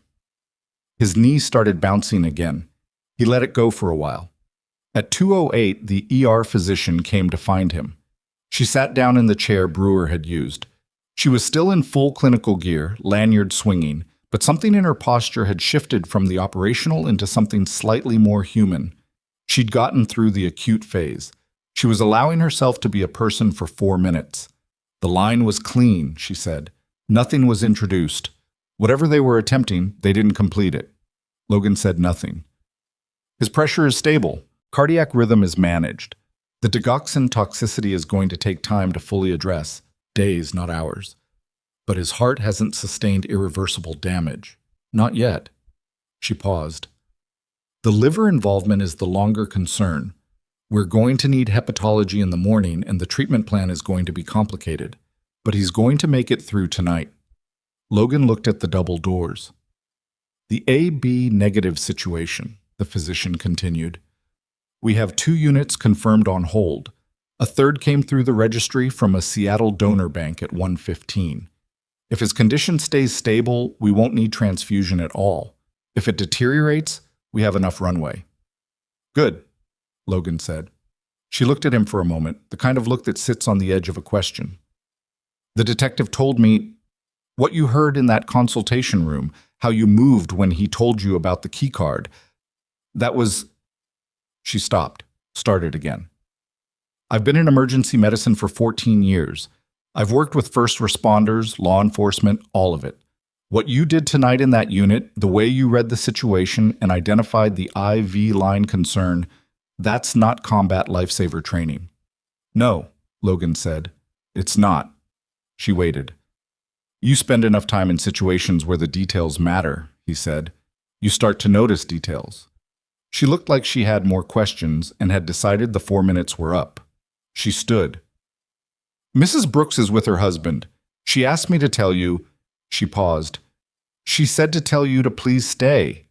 Logan looked at his hands. I'll stay, he said. The physician left. The waiting room held its minimal life around him.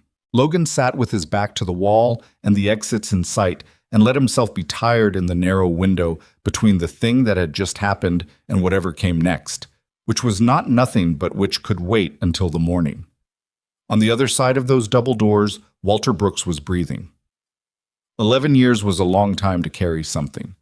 Logan thought that maybe, without anything having been said and without anything being resolved in any clean or manageable way, the weight of it had shifted slightly tonight.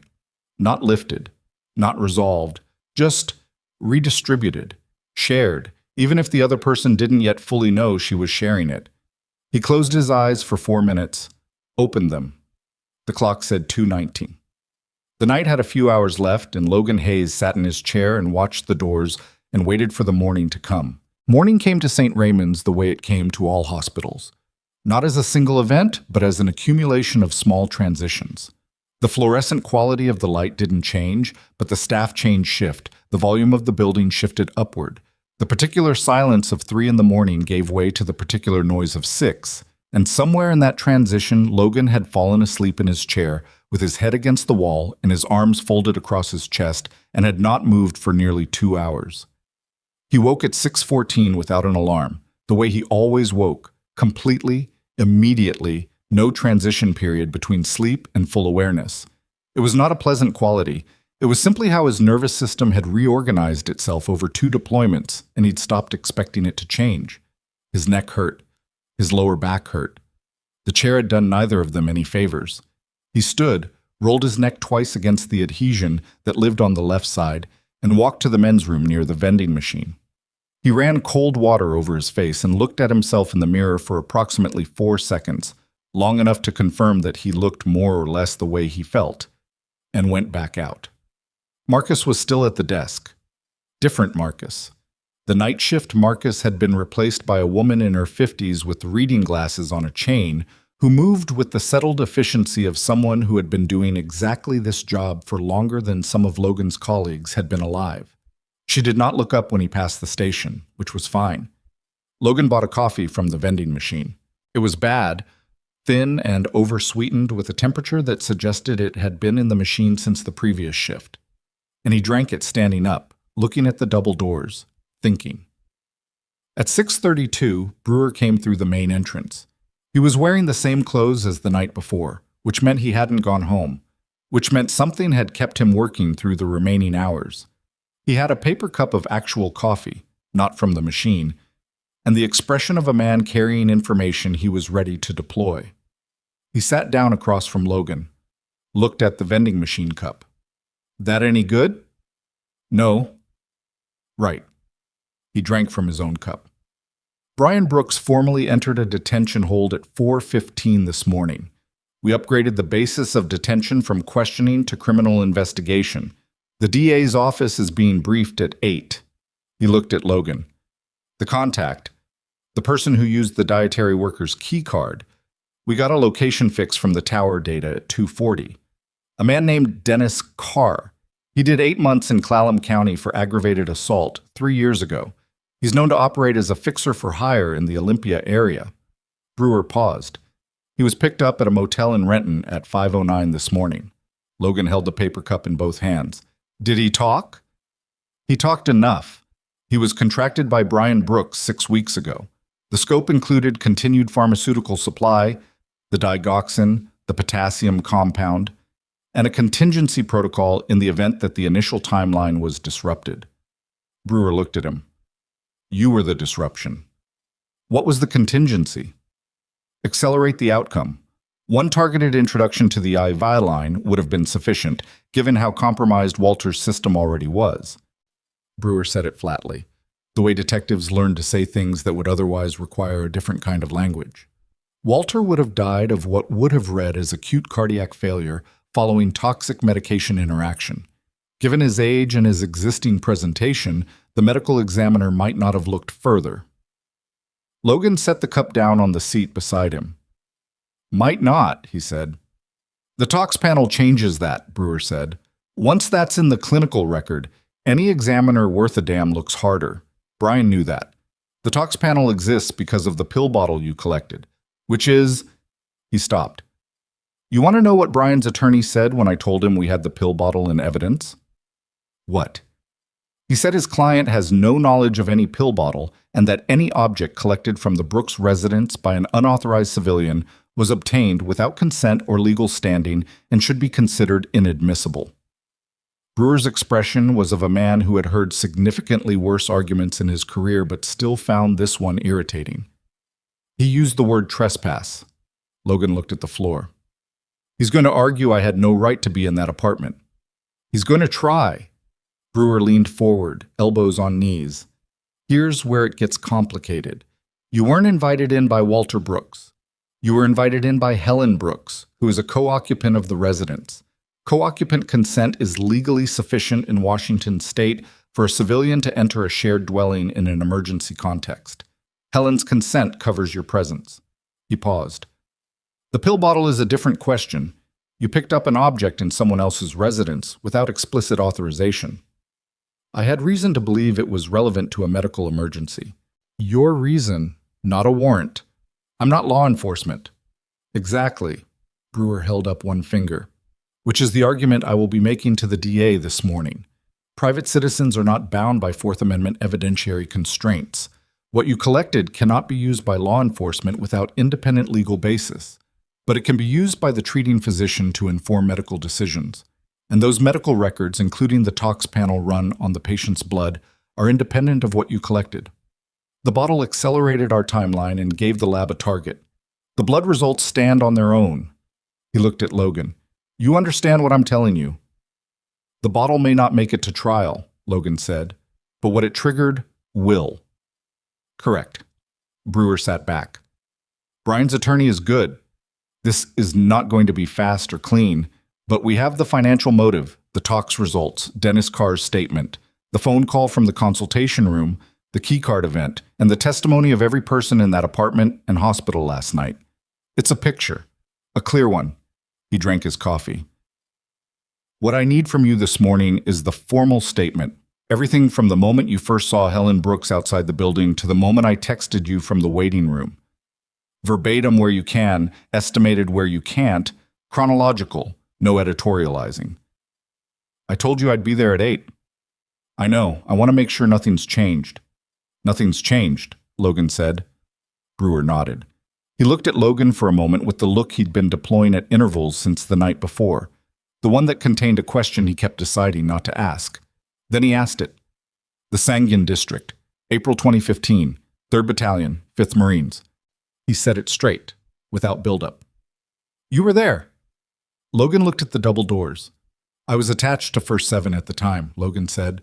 We were operating in adjacent sectors. There was a combined action engagement in the Eastern Corridor on April 9th. You were in that engagement? Yes. Brewer was quiet for a moment. And Ethan Brooks was in the engagement, Logan said, in a different capacity. The waiting room continued its morning business around them. A couple had arrived since Logan woke, sitting close together near the exterior doors, not speaking, the particular exhausted intimacy of people who had been here all night for someone else. A man in work clothes was on his phone near the entrance, low voice, one hand pressed to his forehead. You knew who he was, Brewer said, when Helen said the name. I suspected. You didn't say anything. It wasn't relevant to what we were doing. Brewer looked at him for a long moment. It might have been relevant to her. It would have put something on her that she didn't need last night, Logan said. She was managing enough. And this morning? Logan looked at the double doors again. Through them, 60 feet away, and past the cardiac unit entrance, Walter Brooks was alive on a monitor. Helen Brooks was presumably in the chair beside Bay 2, or had been moved to a more comfortable space at some point in the last few hours. The morning shift was beginning its work.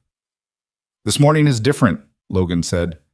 Brewer held his gaze, then he nodded once, the specific nod of a detective who understood that not all relevant information belonged in an official statement, and stood up. 8 o'clock, he said. 2nd Avenue. Ask for Brewer at the desk. They'll bring you up. I'll be there. Brewer left. Logan sat for another 20 minutes with the bad coffee going cold beside him. He was working out what to say and how to say it, and the truthful answer was that he did not know. He'd had 11 years to develop a version of this conversation in his head, and none of the versions he'd constructed were adequate to the actual situation, which was specific and strange in ways he hadn't anticipated when he'd imagined it abstractly. He'd imagined finding a family, a door, a moment where he could say what he needed to say and absorb whatever came back. He had not imagined this. A nurse came out through the double doors at 6:58 and crossed the waiting room and found Logan without any apparent difficulty, as if his location had been relayed. Mr. Hayes, Mrs. Brooks is asking for you. He followed her through the double doors and down the corridor and through the cardiac unit entrance into Bay 2, where the curtain was half open and Helen Brooks was sitting in the chair beside the bed with a cup of something hot in her hands that was not from the vending machine. Walter was awake. Not fully. His eyes were open at half-mast, the particular drowsy awareness of someone coming through sedation and medication and the general heaviness of a body that had been working very hard. But he was awake. He was in there. His eyes moved to Logan when Logan came through the curtain, and something in them sharpened slightly.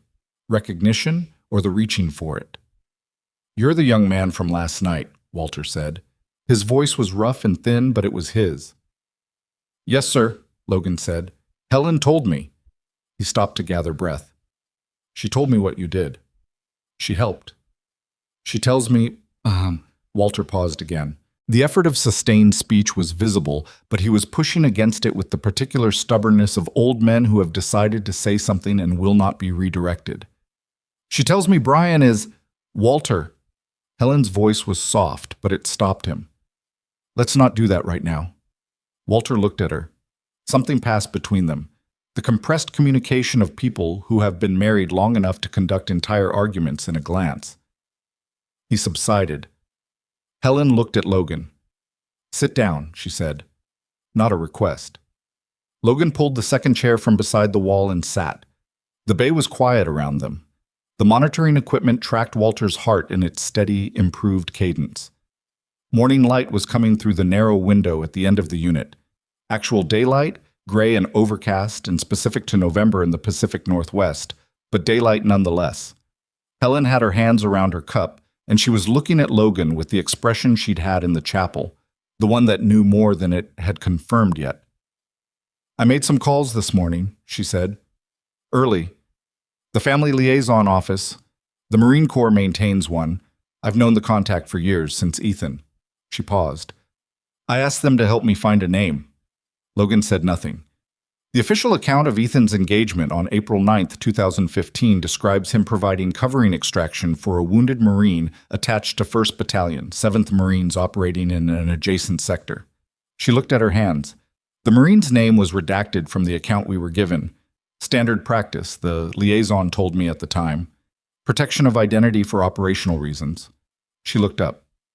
I asked them to revisit that redaction, given the circumstances.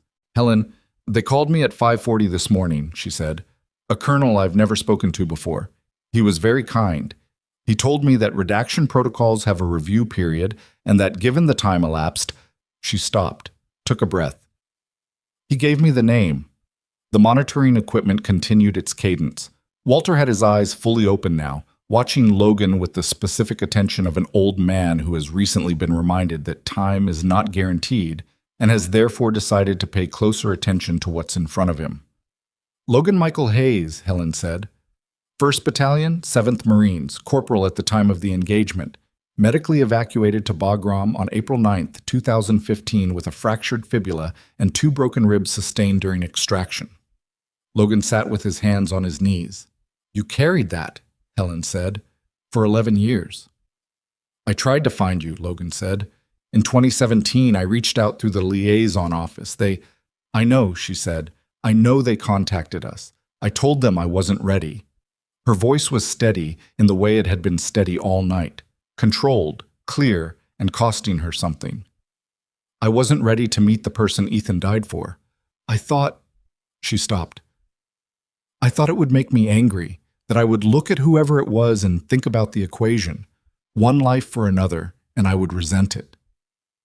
That would have been a reasonable response, Logan said.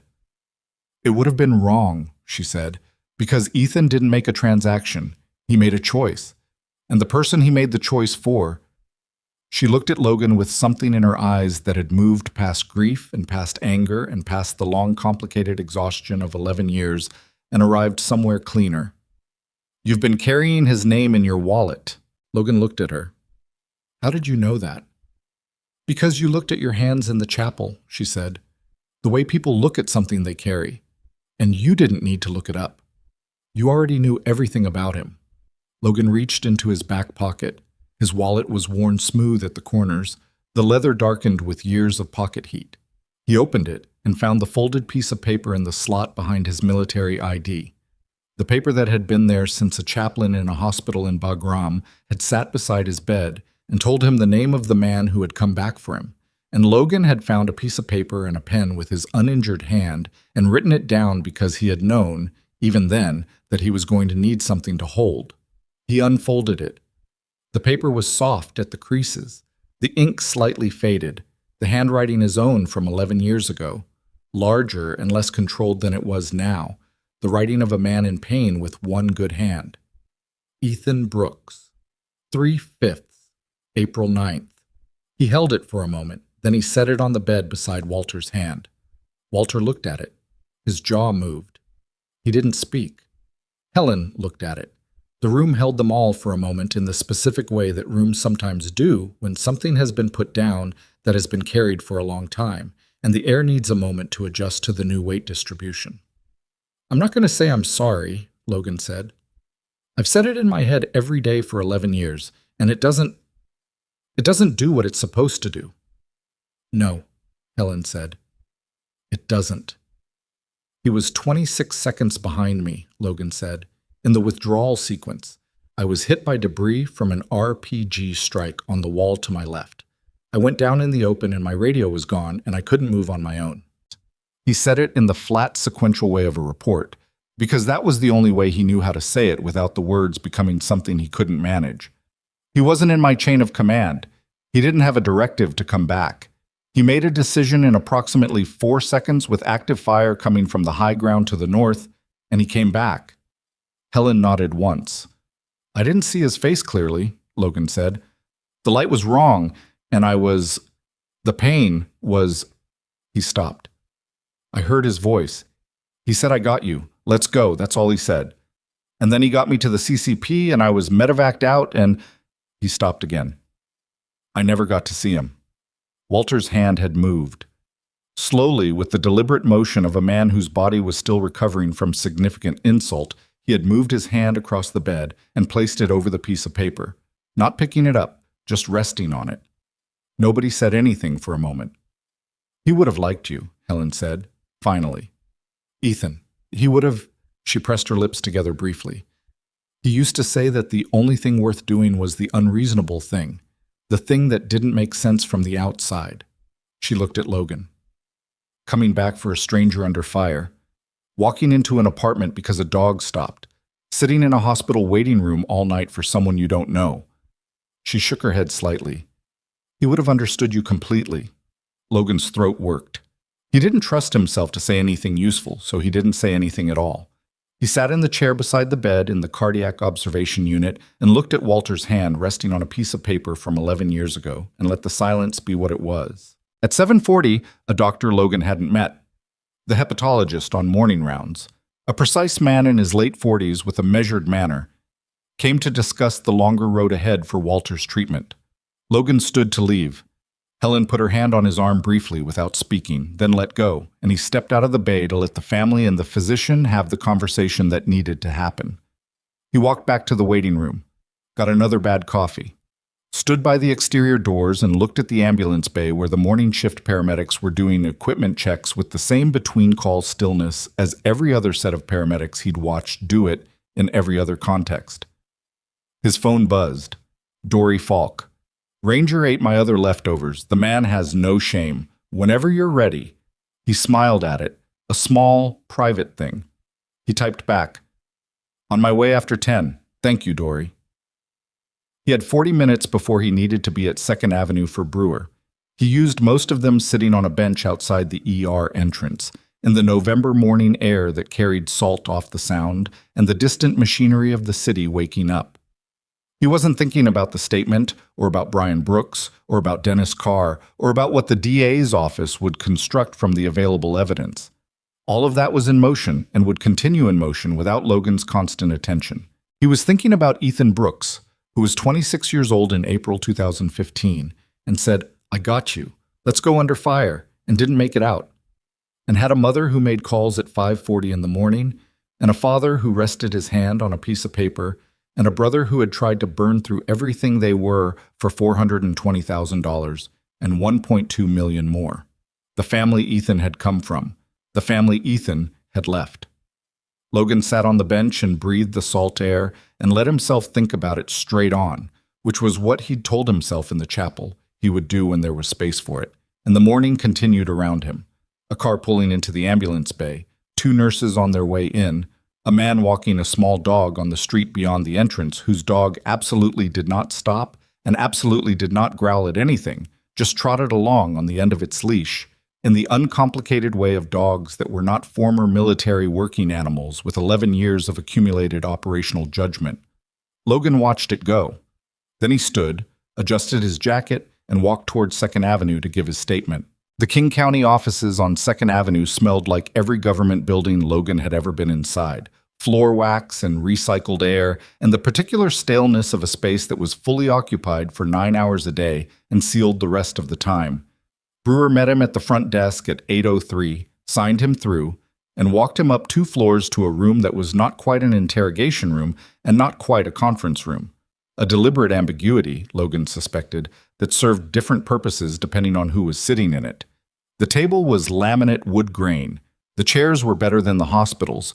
There was a recording device and a legal pad and a pen and a paper cup of coffee that was marginally better than vending machine quality.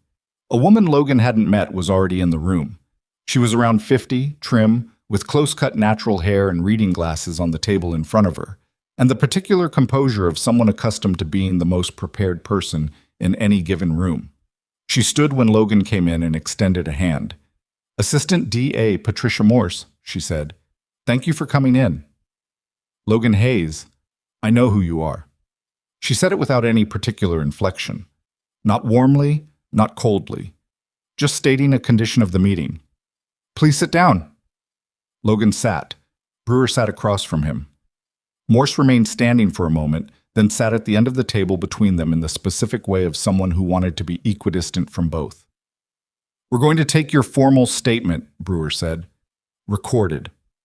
Everything from the initial contact with Helen Brooks through your observations in the cardiac observation unit last night.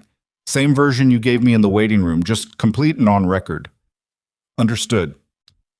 After the statement, I have some questions, Morse said, about specific elements of what you observed and how you observed them. The defense is going to challenge the chain of evidence on several points, and I want to understand your background before we go any further with this. Logan looked at her. My background. Your training, your operational experience, the basis for your specific observations and decisions last night. She folded her hands on the table. You're not a cop. You're not a doctor.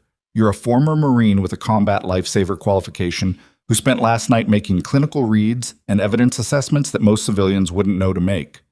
She held his gaze. Brian Brooks' attorney has already filed a motion arguing that your involvement was unauthorized, your evidence collection was improper, and your testimony should be characterized as that of an untrained civilian operating outside his competence. She paused. I need to be able to argue otherwise. Logan looked at the recording device. You want a full service record. I want to understand what you were doing for 13 years before you left the Corps, Morse said. Because what you did last night, the systematic observation, the evidence handling, the physiological assessment, the threat identification in the cardiac unit, that's not general infantry knowledge. Logan was quiet for a moment. He'd known this moment was coming in some form, not necessarily in a DA's office, but the moment of accounting, the moment when the specific shape of what he'd been had to be laid on a table for examination. He'd managed his past with deliberate economy since leaving the service. Not hidden. Hidden implied effort, and Logan's management of the subject was less active than that. He simply didn't volunteer.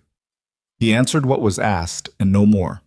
And most people didn't ask the right questions. Morse was asking the right questions. My first 4 years were conventional infantry, Logan said. First 7, weapons company. 2 tours in Iraq, 1 in Afghanistan. After that, I was selected for a different assignment. He looked at the table. MARSOC, Marine Special Operations Command. I was attached to a Marine Raider battalion for 6 years. Brewer's pen stopped on the legal pad. After MARSOC, I spent 3 years in a Joint Task Force advisory capacity that I'm not going to detail, Logan said. When I separated, it was as a staff sergeant. The full record is available through official channels with appropriate clearance. Some of it isn't. Morse looked at him for a long moment. That explains the physiological assessment, she said, and the threat identification, and the IV line observation. She picked up her pen. Why didn't you say any of this last night? Nobody asked. Detective Brewer asked about your military background. He asked if I was a Marine and what unit. I answered accurately. Brewer looked at him sideways. You said combat lifesaver qualification. I have a combat lifesaver qualification, Logan said. I also have significantly more than that. You asked what I had. That was true. It wasn't complete. Brewer set his pen down and looked at Logan with an expression that was equal parts professional irritation and something that was almost amusement. You did this on purpose. I did this because the situation last night didn't require my service record, Logan said. It required the pill bottle and the IV line and someone to stay awake and pay attention. My background was irrelevant to the outcome. It's relevant to the prosecution, Morse said. Then use it. The defense will try to frame you as someone who exceeded civilian bounds, Morse said, as someone whose military training led him to act in ways that contaminated a potential crime scene and interfered with medical care. The medical care worked out, Logan said. The medical care worked out because of you, Morse said. That's the argument I need to make, and I can make it. MARSOC training, Joint Task Force advisory experience, combat medical assessment capability, but I need your full record accessible to the court. She looked at him. Are you willing to authorize that? Yes. She made a note. Let's take the statement. The statement took 1 hour and 20 minutes. Logan gave it in the same chronological sequence he'd given Brewer the night before, but fuller, including details he'd held back in the waiting room because the operational relevance wasn't clear yet, and Logan had a long-standing habit of not disclosing information whose utility he hadn't assessed. Now the utility was clear. He gave Morse everything.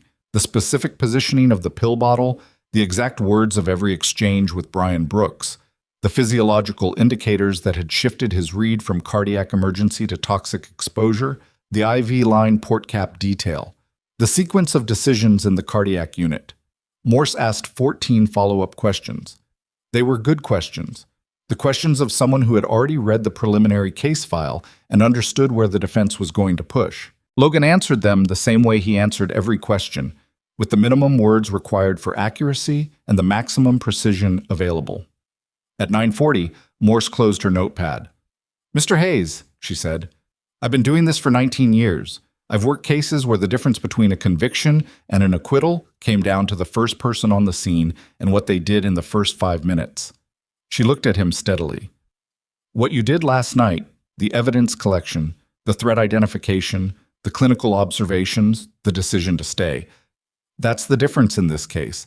Without you, Walter Brooks is dead and Brian Brooks is cashing a check."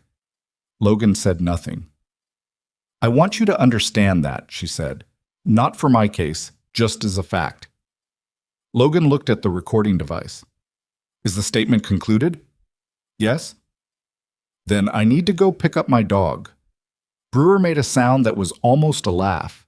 He covered it with his hand and looked at the legal pad. Logan stood.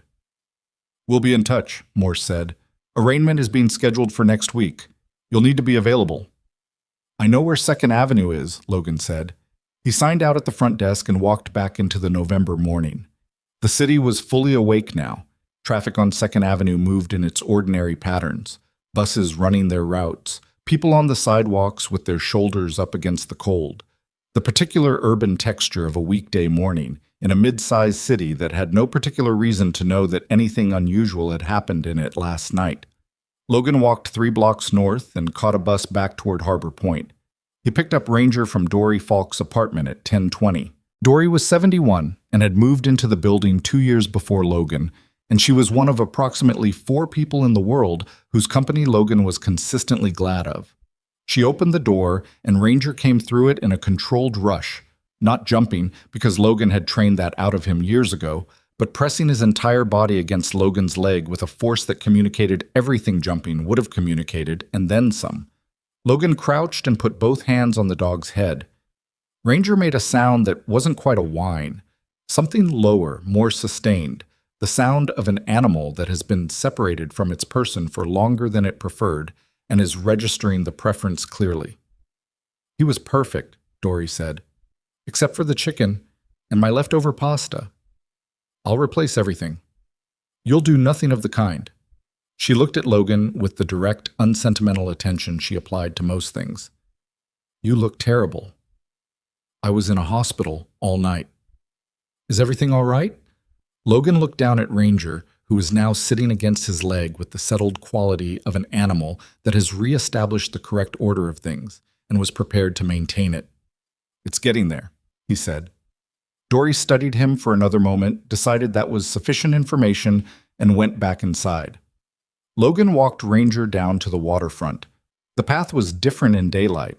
The copper and orange drama of the evening before replaced by the flat gray beauty of a November morning, the sound steel-colored under overcast sky, a container ship moving north in the distance with the patient deliberateness of something very large that was not in a hurry. The trail was scattered with morning joggers, and one elderly man with a terrier who gave Ranger a wide berth based on Ranger's size and bearing, which was a reasonable decision. They walked for 40 minutes without particular direction or destination. Logan let Ranger set the pace, which was slower than their usual evening pace, the dog stopping frequently to reassemble the olfactory picture of a path he'd been absent from for 15 hours, catching up on what the night had deposited. Logan walked alongside him and didn't rush it. His phone buzzed at 11:09, a number he'd saved in the small hours of the morning, Helen Brooks. He'd given her his number at some point he no longer precisely remembered. After the chapel, maybe. Or when she'd come back to the waiting room at 3 a.m. briefly before a nurse sent her to sleep in the family room. The text said, "Walter is being moved to a regular room. They think he can come home in 10 days if recovery continues. Can we see you this week?" Logan stopped on the path. "Read it twice." He typed back, "Glad to hear it." "Yes." He put the phone in his pocket and stood on the waterfront path with Ranger sitting beside him and the sound moving its cold gray weight in the middle distance, and he breathed the salt air and let the morning be what it was. 3 days passed. They were ordinary in the way days were ordinary when the acute phase of something had ended and the longer, slower work had begun. Logan gave a supplemental statement to Brewer on the second day, clarifying two specific timeline points that Morse's office had flagged as requiring additional detail. He ate meals at regular times. He ran the waterfront path with Ranger in the mornings. He slept adequately, which was not the same as sleeping well but was sufficient. Brian Brooks was arraigned on the morning of the third day. Logan was not in the courtroom. There was no reason for him to be. But Brewer texted the basics: attempted murder, aggravated assault causing bodily harm, conspiracy, criminal solicitation. Brian entered no plea. His attorney entered not guilty on his behalf, which was standard. The judge set bail at $2 million, which Brian did not have, which meant he went back to the detention facility to wait for a trial date that would be scheduled in the spring. Dennis Carr had agreed to cooperate with the prosecution in exchange for a reduced charge. His statement confirmed the pharmaceutical supply chain, confirmed the consultation room phone call, confirmed the keycard event, and its intended purpose. He'd been in the business long enough to understand that cooperating was better than not cooperating, and he was not apparently loyal to Brian Brooks beyond the terms of the original contract. Logan read Brewer's summary of all this on the bench outside the Sunset Arms building at 7 in the evening of the third day, where he and Ranger had stopped at the end of their usual waterfront walk, and where Logan had been stopping every evening at roughly this point for 7 years, without particular reason beyond the fact that the bench faced west and the evening light on the Sound was worth looking at. He put his phone away. Ranger sat beside him, nose working the evening air. The Sunset Arms stood behind them, unremarkable in the way it was always unremarkable. 6 floors of brick and weather-stained stucco, most windows lit with the ordinary amber of ordinary evening light. The elevator out-of-service sign presumably still on the doors inside. A building that had been standing here long enough to have absorbed several versions of ordinary life, and one night that was something else. At 7:22, Logan's phone buzzed again. "We're in the hospital cafeteria. 3rd floor. Walter is having his first real dinner. He wants to meet you properly." Helen Logan looked at the message. He looked at Ranger. "Come on," he said. The hospital cafeteria smelled like institutional food and industrial cleaning solution, and at 7:30 on a weeknight it was sparsely populated. A few staff members at scattered tables, a family group in the corner with a child who was systematically disassembling a bread roll, a man in a visitor's badge eating soup and reading something on a tablet. Helen was at a table by the window. Walter was beside her in a wheelchair. He wasn't ready to walk distances yet, the recovery being the slow, deliberate work it was, but he was dressed in his own clothes rather than a hospital gown, which was its own kind of information. A dark cardigan over a button-down shirt. He'd combed his hair. He'd made the effort, which cost something at 77 with a damaged liver and a heart that was still recalibrating, and Logan registered the cost and what it said. Ranger was technically not permitted in the building. Logan had made a judgment call. The dog walked beside him in perfect working dog heel, visible to everyone and sufficiently composed that nobody had stopped them. When Ranger saw Walter, the dog did something Logan had not anticipated. He slowed, approached the wheelchair in the measured way he approached people who required particular handling, not the alert approach of a threat assessment, not the loose approach of a friendly civilian, but something in between, something calibrated and deliberate. He stopped 18 inches from the wheelchair and sat and looked at Walter with the specific quality of attention that Logan had only ever seen Ranger apply to people who mattered. Walter looked at the dog for a moment. Then he put his hand out, palm down, and Ranger leaned forward and put his nose against it. Helen pressed her hand over her mouth briefly, recovered. "Sit down," she said. Logan sat. Ranger settled under the table with his head on his paws and his eyes moving between Walter and Logan with the methodical sweep of a dog maintaining situational awareness of the things it cared about. Walter looked at Logan directly. His eyes were clearer than they'd been at any point Logan had seen him. The fog of the toxic accumulation lifting incrementally, revealing the man underneath it. He was still thin, still moving with the deliberate economy of someone managing residual weakness, but the eyes were sharp, present. assessing. My wife tells me everything, Walter said, about the apartment, the hospital, the thing with the IV line. He looked at Logan with the expression of a man who had spent a significant portion of the last 3 days thinking about something. She tells me you sat in that waiting room all night. Yes, sir. Why? Logan looked at him. I wanted to make sure you were all right. You'd done what you could do, Walter said. You'd brought me in.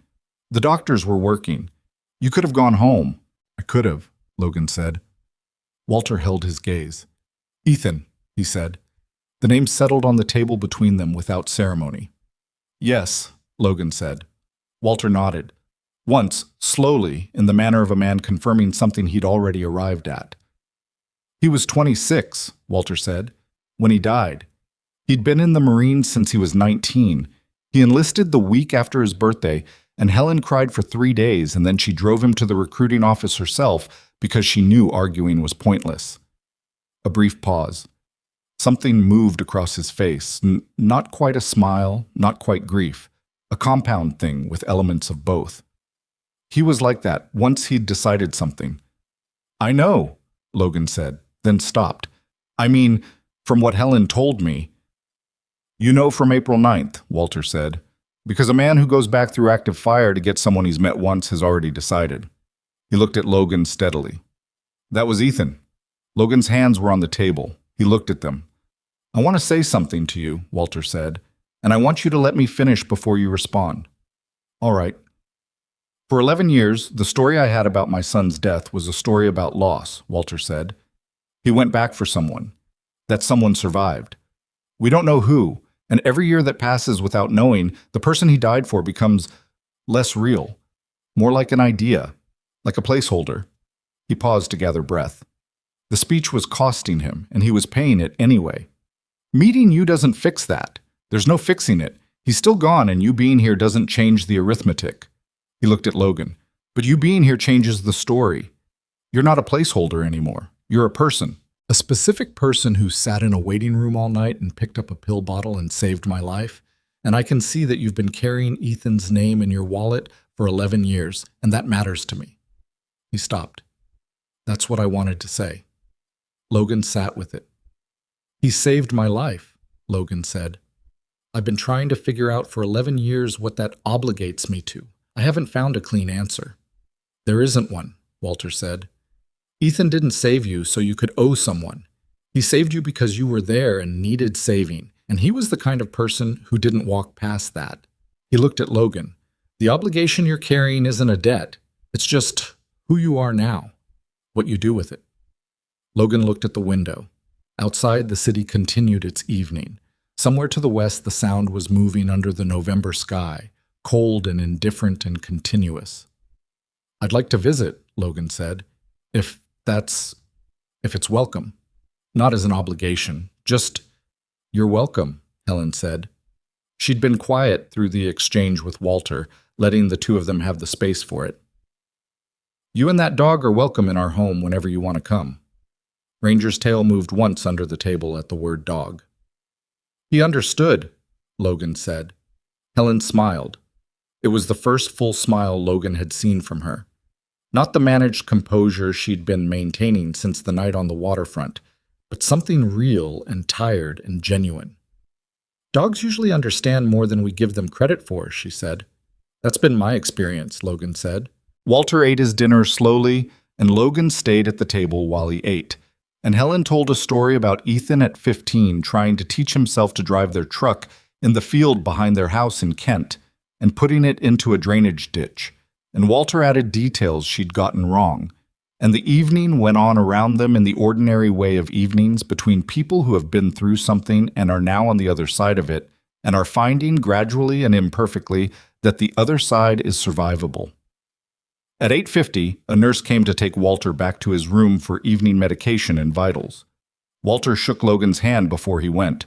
A firm grip, maintained longer than a standard handshake, the particular grip of a man making a point that didn't require words. Logan held it. Then Walter was wheeled away and Logan and Helen stood by the cafeteria window and watched the city outside for a moment. He's going to be all right, Helen said. The doctors say another week here, then home. The liver damage is responding. The cardiac function is improving. She looked at her hands. It's going to take months, but he's going to be all right. Good, Logan said. Helen was quiet for a moment. Brian's attorney called me this morning, she said, to ask if I'd be willing to make a statement in support of a reduced charge. Her voice was entirely level. I told him no. Logan said nothing. He's my son, she said, and I love him, and I am not going to watch him walk away from what he did. She looked at Logan. Ethan would have understood that too. He had a very clear sense of what things cost and who should pay. Yes, Logan said. I think he did. Helen looked at him one more time with the expression she'd had in the chapel, the one that contained more than it expressed, and then she hugged him. Briefly, without ceremony, the way a woman hugs someone when the gesture is the most direct available language, and anything verbal would be less accurate.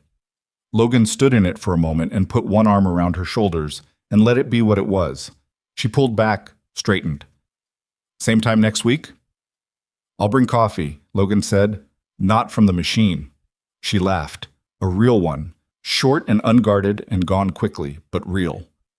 Logan walked out of the cafeteria with Ranger at his heel and took the stairs down and went through the ER entrance into the night air. He stood for a moment on the concrete apron of the ambulance bay. Same bay, different night, different crew. The salt air off the sound moved through steadily. Ranger sat beside him and put his nose up and ran whatever inventory the night was offering. Logan looked west, toward the water he couldn't see from here.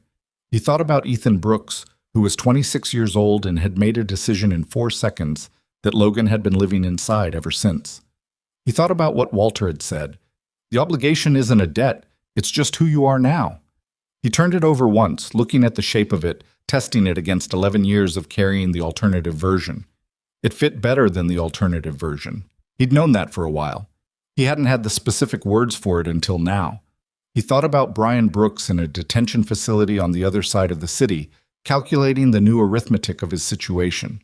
He thought about Patricia Morse at her desk with a case file that was solid enough to build on and a trial date in the spring. He thought about Brewer, who had gone home at some point and was probably asleep in the straightforward way of people who did difficult work and had learned to set it down. He looked at Ranger. Let's go home, he said. They walked back through Harbor Point in the November dark, following the waterfront path south along the Sound, the city lights on the water broken into fragments by the chop, Ranger moving ahead on the long leash and then circling back, the rhythm of it unchanged from 7 years of evenings on this same path. Past the bench where Logan had been sitting when Ranger stopped. Past the side entrance to the Sunset Arms. Past the section of wall where the evening light had been copper the night this all started. Nothing looked different. Everything was. That was how it usually worked, in Logan's experience. The landscape didn't change to mark what had happened in it.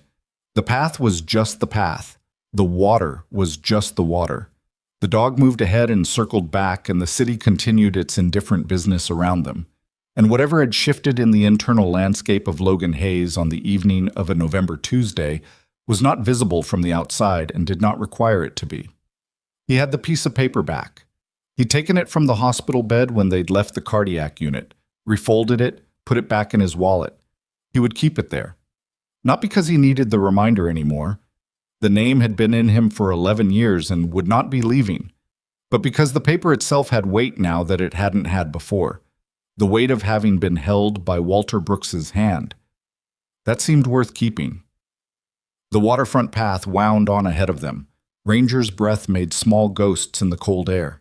The Sound moved its enormous patient self in the darkness to their right. Logan Hayes walked home. He wasn't done carrying things. He had enough self-knowledge to understand that. The body kept its inventory regardless of what the mind decided, and 11 years of weight didn't redistribute in a single week. He would still wake at 6:14 without an alarm. His left jaw would still pull in cold weather.